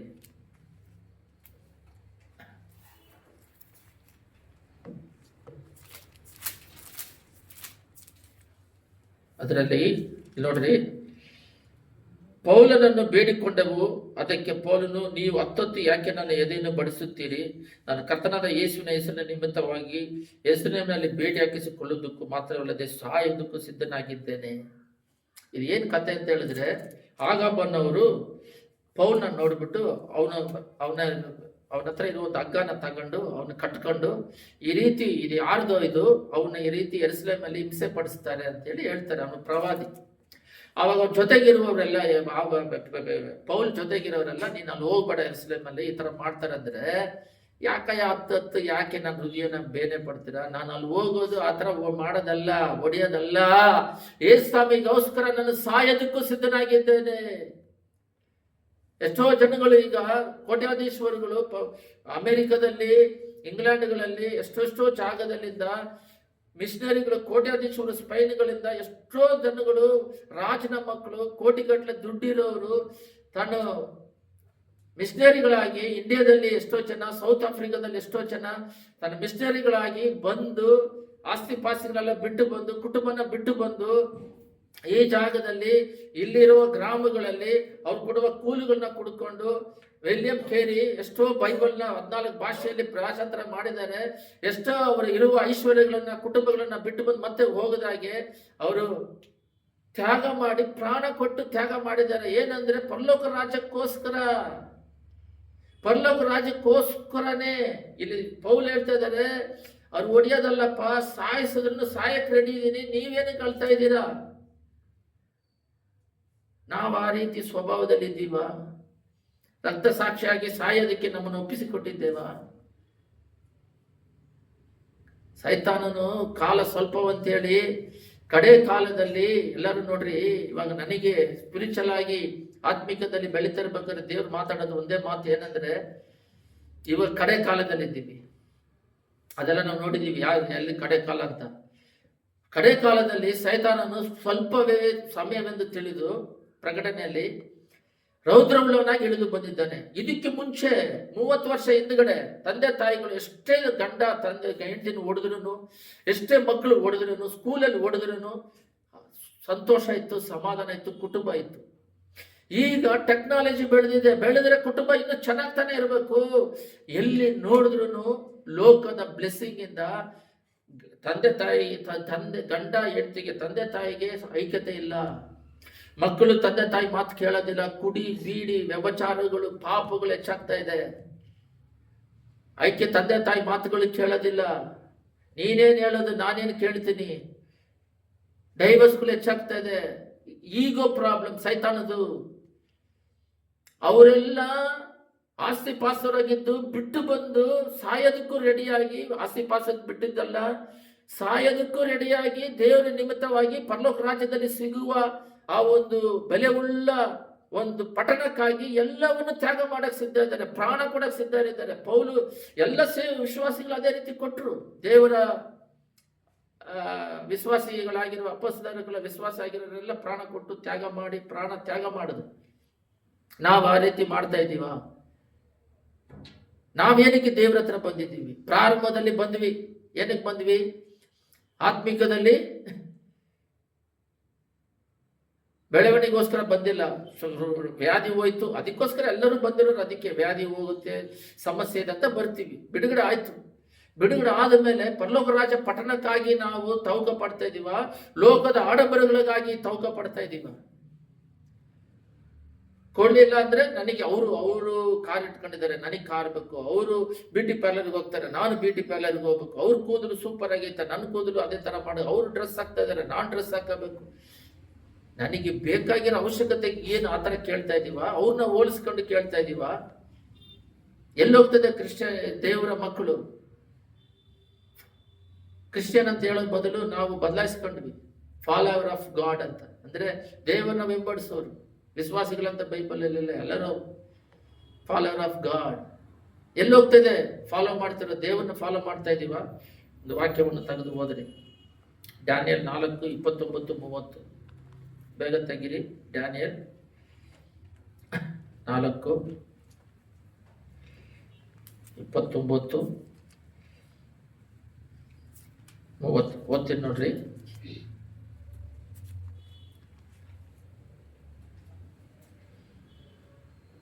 ತಗಡ್ರ? 12 ತಿಂಗಳು ಕಳೆದ ನಂತರ ಅವನು ಬಾಬೆಲಿನ ಅರಮನೆಯ ಮೇಲೆ ತಿರುಗಾಡುತ್ತಾ, ನನ್ನ ಮಹಿಮೆಯು ಪ್ರಸಿದ್ಧಿಗೆ ಬರುವಂತೆ ನನ್ನ ಸಾಮರ್ಥ್ಯ ಬಲದಿಂದ ರಾಜನ ನಿವಾಸಕ್ಕಾಗಿ ನಾನು ಪಟ್ಟಣ ಕಟ್ಟಿಸಿಕೊಂಡಿರುವುದು ಇಗೋ ಮಾ ಪಟ್ಟಣವಾದ ಈ ಬಾಬೆಲ್ ಎಂದು ಕೊಚ್ಚಿಕೊಂಡನು. ನೋಡ್ರಿ, ಇದೇನಿಲ್ಲ, ನೆಬೂಕದ್ನೆಚ್ಚರ್ ಬಂದ್ಬಿಟ್ಟು ಮಾಡಿ ಮೇಲೆ ನಿಂತ್ಕೊಂಡು ಆ ಪಟ್ಟಣವನ್ನು ನೋಡ್ಬಿಟ್ಟು ನಾನು ಕಟ್ಟಿದ ಬಾಬೆಲಿನ ಅಂತೇಳಿ ಅವ್ರ ಹೃದಯದಲ್ಲಿ ಕೊಚ್ಚಿಕೊಳ್ತಾನಂತೆ. ನೀವು ಗೂಗಲಲ್ಲಿ ಹೋಗಿ ನೋಡಿದ್ರೆ ಒಂದು ಆಶ್ಚರ್ಯವಾದ ಸಂಗತಿ ನಿಮಗೆ ಗೂಗಲಲ್ಲಿ ಸಿಗುತ್ತೆ. ಹ್ಯಾಂಗಿಂಗ್ ಆಫ್ ಗಾರ್ಡನ್ ಅಂತ ಹೇಳ್ಬಿಟ್ಟು ಬೈಬಲಲ್ಲಿ ಇಲ್ಲ ಅದು, ಆದರೆ ನೆಬೂಕದ್ನೆಚ್ಚರ್ ಕಟ್ಟಿದ್ದಾರೆ, ಭಯಂಕರವಾಗಿ ಕಟ್ಟಿದ್ದಾರೆ ಅಂತದ್ದು. ಆ ಕಾಲದಲ್ಲಿ ಭಯಂಕರ ಫೇಮಸ್ ಅಂತ ಬಾಬಿಲೋನಲ್ಲಿ. ಅದನ್ನು ಅವನ ಹೃದಯದಲ್ಲಿ ಕೊಚ್ಚಿಕೊಂಡಂತೆ ಹೆಮ್ಮೆ ಪಡ್ತಂತೆ. ಆದರೆ ಇದೇ ರೀತಿ ಕೊಚ್ಚಿಕೊಂಡ್ರು. ಇವನ್ನ ಏನ್ ಮಾಡ್ತಾರೆ ಅಂತ ಹೇಳಿದ್ರೆ ನಿಮಗೆಲ್ಲರಿಗೂ ಗೊತ್ತಿದೆ. ಇವನು ಆವಾಗಲೇ ಕೆಳಗಡೆ 7 ವರ್ಷ ಅವನಿಗೆ ಹೀಗೆ ಕಳೆದು ಆಕಾಶವೆಂದು ಆಯ್ತು. 2:33 ಓದ್ರಿ. ಈ ಮಾತ್ರ ರಾಜನ ಬಾಯಿಂದ ಹೊರಡುತ್ತಿರುವಾಗಲೇ ಅರಸನಾದ ನೆಬೂಕದ್ನೆಚ್ಚರ್, ನಿನಗಾದ ದೈವೋಕ್ತಿಯನ್ನು ಕೇಳು. ರಾಜವು ನಿನ್ನಿಂದ ತೊಲಗಿದೆ, ನೀನು ಮನುಷ್ಯರಂತೆ ತಳ್ಳಲ್ಪಟ್ಟು ಕಾಡು ಮೃಗಗಳಂತೆ ವಾಸಿಸುವಿ. 7 ವರ್ಷ ಅವನು ಏನ್ ಮಾಡ್ತಾನೆ ಅಂತ ಹೇಳಿದ್ರೆ, ಅದನ್ನ ಗಮನ ಇಟ್ಟು ಕೇಳ್ರಿ. ಕಾಡು ಮೃಗಗಳ ಜೊತೆಯಲ್ಲಿ ಹೋಗ್ಬಿಟ್ಟು ಹುಲ್ಲನ್ನು ತಿಂತಾ ಇರೋ ತರ ಮಾಡ್ತಾನೆ. ಅವನ ಮನಸ್ಸು ಬದಲಾದ ಮೇಲೆ, ಪಶ್ಚಾತ್ತಾಪ ಪಟ್ಟ ಮೇಲೆ ಮತ್ತೆ ರಾಜನಾಗಿ ಮಾಡ್ತಾರೆ. ಇದು ಡ್ಯಾನಿಯಲ್ 4ನೇ ಚಾಪ್ಟರ್ ಬರೆದಿದ್ದೆ, ನೆಬೂಕದ್ನೆಚ್ಚರ್ ಬರೆದಿರೋದು. ಇದು ಅವರೇ ಸ್ವಂತ ಇದರಿಂದ ಅವರು ಬರೆದಿರೋದು. ಇಲ್ಲಿ ನಾವು ನೋಡುವುದಾದ್ರೆ ಅವ್ರಿಗೆ ಏನ್ ಸಂಭವ ನಡೀತು ಅದನ್ನ ಅವರೇ ಬರ್ಕೊಂತಾರೆ. ಇಲ್ಲೆಲ್ಲ ಗಮನ ಇಟ್ಕೊಳ್ರಿ. ಐಶ್ವರ್ಯ ಬೇಕಂತೇಳಿ ಹೋಗುವ ಒಂದು ಗುಂಪು, ಅದರಲ್ಲೇ ಮೂಲಕ ಜೀವನ ಮಾಡ್ಬೇಕಂತ ಒಂದು ಗುಂಪು. 2ನೇ ಗುಂಪು ಮೋಸಸ್ನ ನೋಡಿದ್ವಿ, ನಾವು ಪೌಲನ್ನ ನೋಡಿದ್ವಿ.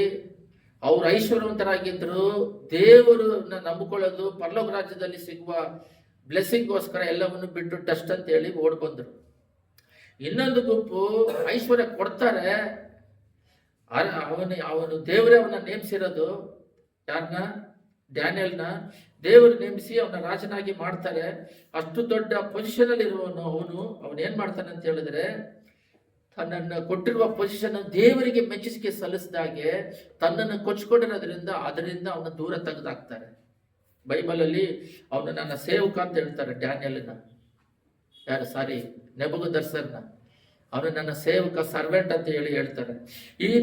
ಇಂಥ ದೊಡ್ಡ ಸರ್ವೆಂಟ್ ಅವನು ನಾನು ನೇಮಿಸಿಕೊಂಡವನಾಗಿರೋದನ್ನ ಅಂಥವನ್ನ ದೇವರು ಅವನು ವಿಧೇಯನಾಗದೆ ಇರೋದರಿಂದ ಕೊಚ್ಚಿಕೊಳ್ತಾನೆ. ಸರಿ ನೋಡ್ರಿ, ಇವಾಗ ನೋಡ್ರಿ, ಗಮನ ಕೇಳ್ರಿ. ದೇವ್ರು ನಂಬ್ಕೊಂಡಿದ್ದೀವಿ.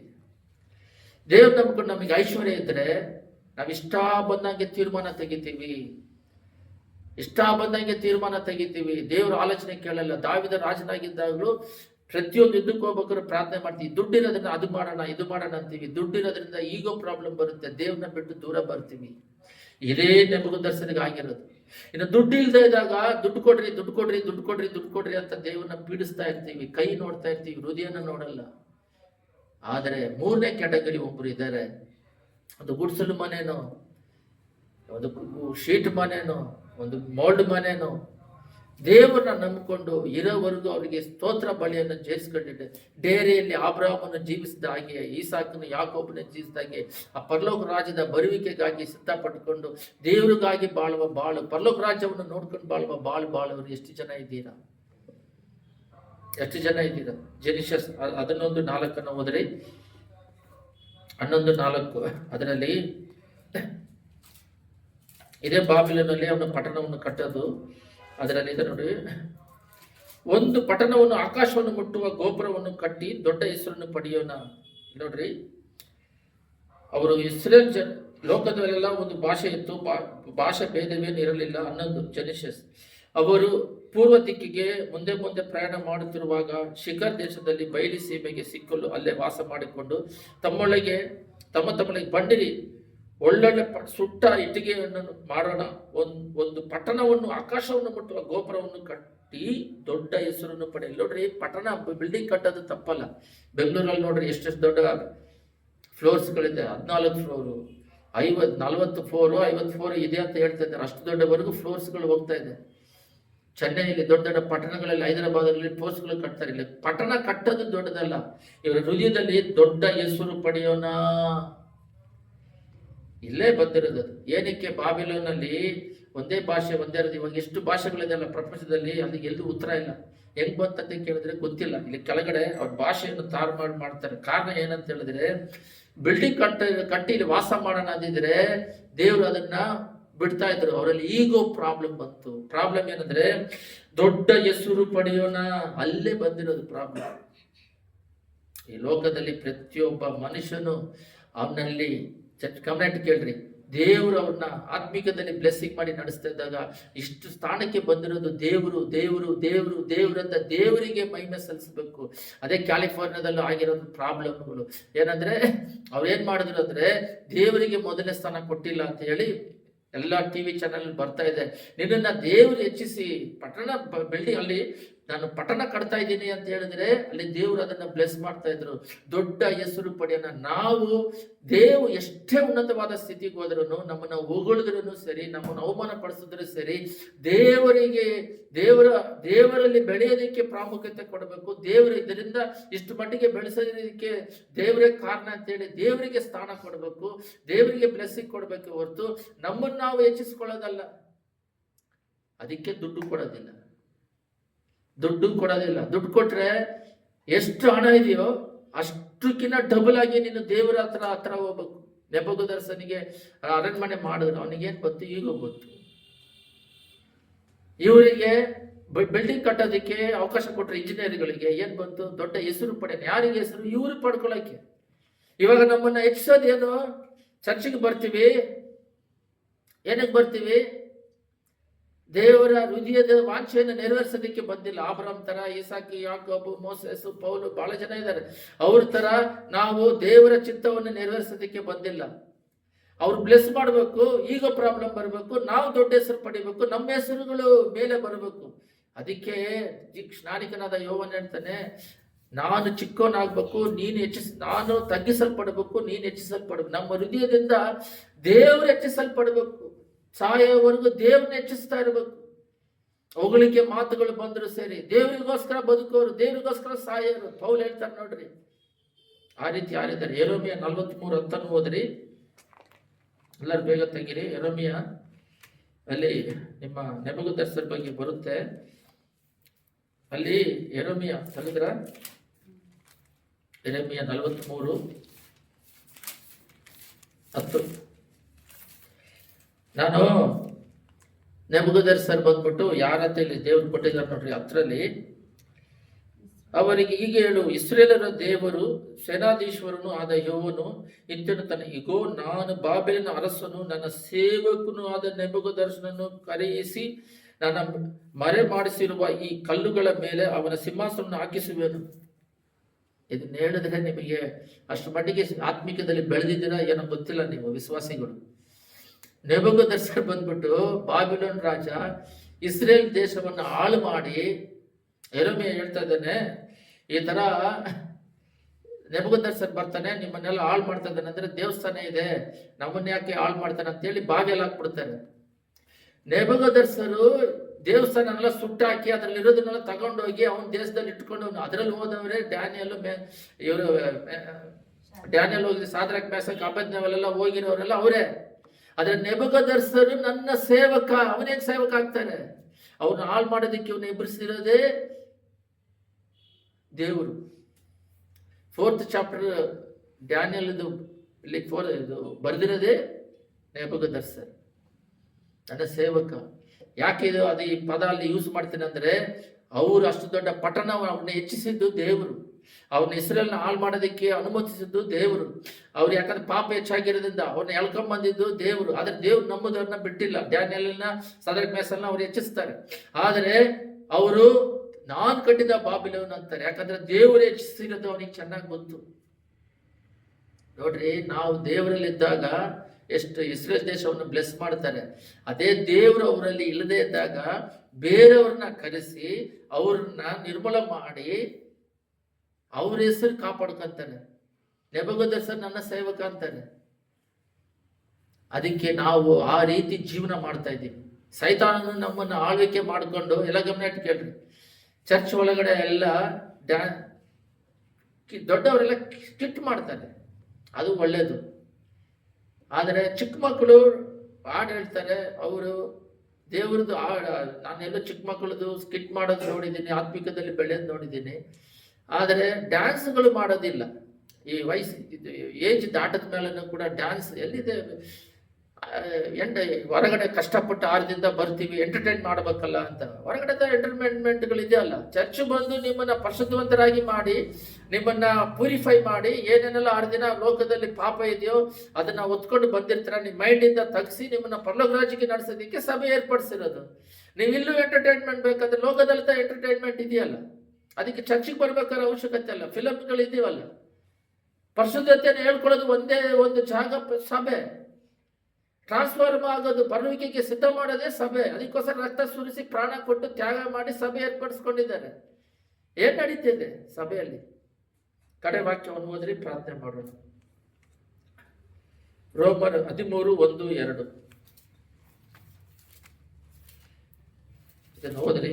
ಇದರಲ್ಲಿ ಇರೋದು ನೋಡ್ರಿ, 13, ಪ್ರತಿ ಮನುಷ್ಯನು ತನ್ನ ಮೇಲಿರುವ ಅಧಿಕಾರಿಗಳಿಗೆ ಅಧೀನರಾಗಿರಲಿ, ಯಾಕೆಂದರೆ ದೇವರಿಗೆ ಹೊರತು ಒಬ್ಬರಿಗೂ ಅಧಿಕಾರವಿರುವುದಿಲ್ಲ.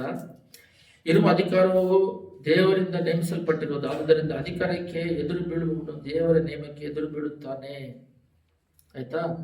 ಅದು 7ನೇ ಅಧ್ಯಾಯವನ್ನು ಓದೋಣ. ಅವರವರಿಗೆ ಸಲ್ಲತಕ್ಕದ್ದನ್ನು ಸಲ್ಲಿಸಿರಿ. ಯಾರಿಗೆ ಕಂದಾಯವೋ ಅವರಿಗೆ ಕಂದಾಯವನ್ನು, ಯಾರಿಗೆ ಸುಖವೋ ಅವರಿಗೆ ಸುಖವನ್ನು, ಯಾರಿಗೆ ಭಯವೋ ಅವರಿಗೆ ಭಯವನ್ನು, ಯಾರಿಗೆ ಮರ್ಯಾದೆಯೋ ಅವರಿಗೆ ಮರ್ಯಾದೆಯನ್ನು ಸಲ್ಲಿಸಿರಿ. ಇಲ್ಲಿ ನಾವು ಮಾಡಬೇಕಾಗಿರೋದು ಏನಂತ ಹೇಳಿದ್ರೆ, ಪೂರ್ತಿ ಕಂಟ್ರೋಲ್ ಏಸಾಮಿ ಹತ್ರ ಇದೆ. ನೆಬೂಕದ್ನೆಚ್ಚರನ ರಾಜನಾಗಿ ಮಾಡಿ, ಆ ಕ್ರೈಸ್ತರನ್ನೇ ಈ ಜ್ಯೂಸ್ ಅಂತಿದ್ರಲ್ಲ, ದೇವರಿದ್ದಾರೆ, ನಮಗೆ ಆಲಯ ಇದೆ, ಸಾಲಮನ್ ಕಟ್ಟಿದಂತಿದ್ರಲ್ಲ, ಅವ್ರನ್ನೇ ಹಾಳು ಮಾಡಿ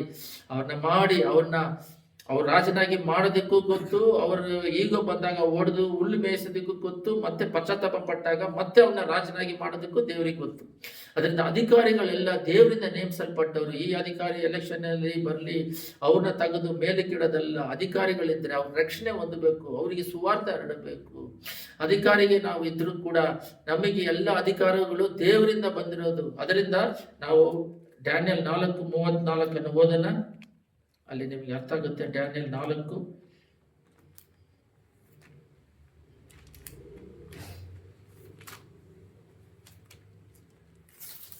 ಪ್ರಾರ್ಥನೆ ಮಾಡೋಣ. 4:34. ಆ ಕಾಲವು ಕಳೆದ ಮೇಲೆ ನೆಬೂಕದ್ನೆಚ್ಚರನಾದ ನಾನು ಆಕಾಶ ಕಡೆಗೆ ಕಣ್ಣೆತ್ತಲು ನನ್ನ ಬುದ್ಧಿಯು ಪುನಃ ನನ್ನ ಸ್ವಾಧೀನವಾಯಿತು. ಯಾಕದು ರೋಮರಲ್ಲಿ ಓದಿದೀವಿ ಅಂದ್ರೆ, ಎಲ್ಲ ಅಧಿಕಾರಿಗಳನ್ನ ನೋಡ್ಬಿಟ್ಟು ನಾವೇನ್ ಮಾಡ್ತೀವಿ, ಅವರಿಗೆ ಗುಲಾಮರಾಗೋದಲ್ಲ, ಅಧಿಕಾರಿಗಳನ್ನ ದೇವರೇ ನೇಮಿಸೋದು. ಅವರಿಗಿನ ದೊಡ್ಡವರು ದೇವರು. ಅಧಿಕಾರನ ನೇಮಿಸೋದೇ ದೇವರು. ನೆಬೂಕದ್ನೆಚ್ಚರನ ಇಟ್ಟಿದ್ದೇ ದೇವರು. ನಾವು ಮೊದಲನೇ ಸ್ಥಾನ ದೇವರಿಗೆ ಕೊಡಬೇಕೇ ಹೊರತು, ಅದರಿಂದ ರಾಜನಾಗಿರೋದ್ರಿಂದ, ಐಶ್ವರ್ಯ ಗಣ ಇರೋದ್ರಿಂದ ಅವರಿಗೆ ನಾವು ಬೆಲೆ ಕೊಡೋದಾಗ್ಲಿ, ದೇವರಿಗೆ ಮೊದಲನೇ ಸ್ಥಾನ ಕೊಡದೇ ಇರೋದಾಗಲಿ. ಅರ್ಥ ಆಗುತ್ತೆ ವಾಕ್ಯ ಹೇಳೋದು? ದೇವರು ಆಬ್ರಾಮನ ಕರೆದ್ರು, ಈಸಾಕನ ಯಾಕೋಬನ ಡೇರೆಯಲ್ಲಿಟ್ರು ಪರಲೋಕದ ಬಾಗಿಲಿಗೋಸ್ಕರ. ಎರಡನೇದಾಗಿ ಮೋಸಸ್, ಪೌಲ್ ಅವರೆಲ್ಲ ಶ್ರೀಮಂತರು ಬಿಟ್ಟು ಬಂದಿದ್ದು ಪರಲೋಕ ರಾಜ್ಯದ ಅದಕ್ಕೋಸ್ಕರ ಸಾಯೋದಕ್ಕೆ ಸಿದ್ಧರಾದ್ರು ಅಂತ. ನೆಬೂಕದ್ನೆಚ್ಚರ್ ನೋಡ್ರಿ, ಅವನ ರಾಜನಾಗೆ ಇಟ್ಟಿದ್ರು, ಅವನ ಇಟ್ಟಿದ್ದ ನನ್ನ ಸೇವಕ ನಾನು ಅಂತ ಬಂದಾಗ ಅವನ ಬೀಳಿಸಿ ಅವನ ಏನ್ ಮಾಡ್ತಾರೆ, ಬುದ್ಧಿ ತರಿಸ್ತಾರೆ. ಅದಕ್ಕೆ ರೋಮರ್ ಓದಿದೀವಿ. ಏನಕ್ಕೆ ರೋಮರ್ ಓದಿದೀವಿ ಅಂದ್ರೆ, ಅಧಿಕಾರಗಳೆಲ್ಲ ಅವನ ನೇಮಿಸೋದು ಇಡೋದೆಲ್ಲ ದೇವರೇ ಮಾಡೋದು. ಅವನು ಮಾಡಿರೋ ತಪ್ಪಿಗೆ ಅವನು ಪಶ್ಚಾತ್ತಾಪ ಪಡ್ತಾನೆ. ಇಲ್ಲಿ ನೋಡ್ರಿ 34ರಲ್ಲಿ, ಆ ಕಾಲವು ಕಳೆದ ಮೇಲೆ ನೆಬೂಕದ್ನೆಚ್ಚರನಾದ ನಾನು ಆಕಾಶದ, ಅವನು 7 ವರ್ಷ ಮೇಲೆ ಇದೆ. 32ರಲ್ಲಿ ಅವನು ಆ ರೀತಿ ಅವನ ಆಕಾಶದ ಕಣ್ಣಿಗೆ ಕಣ್ಣೆತ್ತಿ ತನ್ನ ಪಶ್ಚಾತ್ತಾಪ ಪಡ್ತಾನೆ. 33ರಲ್ಲಿ ಈ ಆಕಾಶವಾಣಿ ಆಯಿತು, ಆ ನುಡಿಯು ನೆಬೂಕದ್ನೆಚ್ಚರನ ತಕ್ಷಣವೇ ನೆರವೇರಿತು. ಅವನು ಮನುಷ್ಯರೊಳಗಿಂದ ತಳ್ಳಲ್ಪಟ್ಟು ದನಗಳಂತ ಹುಲ್ಲು ಮೇಯಿಸಿ ಆಕಾಶ ಇಬ್ಬನಿಯಂತೆ ನೆನೆಯುತ್ತಾ ಇದ್ದನು. ಆವಾಗ ಅವನು 34ರಲ್ಲಿ ಆ ಕಾಲವು ಕಳೆದ ಮೇಲೆ ದರ್ಶನಾದ ನಾನು ಆಕಾಶದ ಕಡೆಗೆ, ನಾನು ಅವನೇ ಬರೆದಿರೋದಿದ್ದ ನನ್ನ ಕಡೆಗೆ ಕಣ್ಣೆತ್ತಲು ನನ್ನ ಬುದ್ಧಿಯು ಪುನಃ ನನ್ನ ಸ್ವಾಧೀನವಾಯಿತು. ಆಗ ನಾನು ಪರತ್ವರನನ್ನು ಕೊಂಡಾಡಿ ಸದಾ ಜೀವಿಸುವ ಆತನಿಗೆ ಸ್ತುತಿ ಸ್ತೋತ್ರವನ್ನು ಸಲ್ಲಿಸಿದೆನು. ಅದೇನಕ್ಕೆ ಈ ಲಾಸ್ಟ್ ಅಲ್ಲಿ ನೆಬೂಕದ್ನೆಚ್ಚರ್ ಬಗ್ಗೆ ಬಂದೆ ಅಂದ್ರೆ, ನಾವು ದೇವರ ಹತ್ರ ಬಂದ ಮೇಲೆ ಆತ್ಮಿಕ ಆಶೀರ್ವಾದಕ್ಕೂ ಪರಲೋಕ ಆಶೀರ್ವಾದಕ್ಕೂ ಬಿಟ್ಟು ಅವರೆಲ್ಲ ಬಿಟ್ಟು ಬಂದ್ರು, ಐಶ್ವರ್ಯಗಳೆಲ್ಲ ಬಿಟ್ಟು ಬಂದ್ರು. ನಾವು ಐಶ್ವರ್ಯ ಬೇಕಂತೀವಿ, ಬಂದ ಮೇಲೆ ಕಾದುಕೊಂತೀವ. ನೆಬೂಕದ್ನೆಚ್ಚರ್ ತರ ನಮಗೆ ಈಗ ಬರಬಾರ್ದು. ನೆಬೂಕದ್ನೆಚ್ಚರನಿಗೆ ಈಗ ಬಂದ್ರು ಅವನ ದೇವರ ಸೇವಕ, ಅವನ ಪಶ್ಚಾತ್ತಾಪ ಪಟ್ಟು ಮನ ತಿರುಗಿದ್ರು. ಅದಕ್ಕೆ ಆ ಟೈಮಿಗೆ ಏನೇನು ಬ್ಲೆಸ್ಸಿಂಗ್ ಕೊಡಬೇಕು ಆ ಬ್ಲೆಸ್ಸಿಂಗ್ಗಳು ನಮಗೆ ದೇವರು ಕೊಡ್ತಾರೆ. ಎಲ್ಲ ಹೊಗಳಿಕೆಗೆ ಕಾರಣ ದೇವರು. ಅದರಿಂದ ಒಂದು ಒಳ್ಳೆ ಪಾಠವನ್ನು ಇವತ್ತು ನಾವು ಕಲಿತಿದ್ದೇವೆ. ಎಲ್ಲ ಕಣ್ಣುಗಳನ್ನ ಮುಚ್ಚಿ ಪ್ರಾರ್ಥನೆ ಮಾಡೋಣ.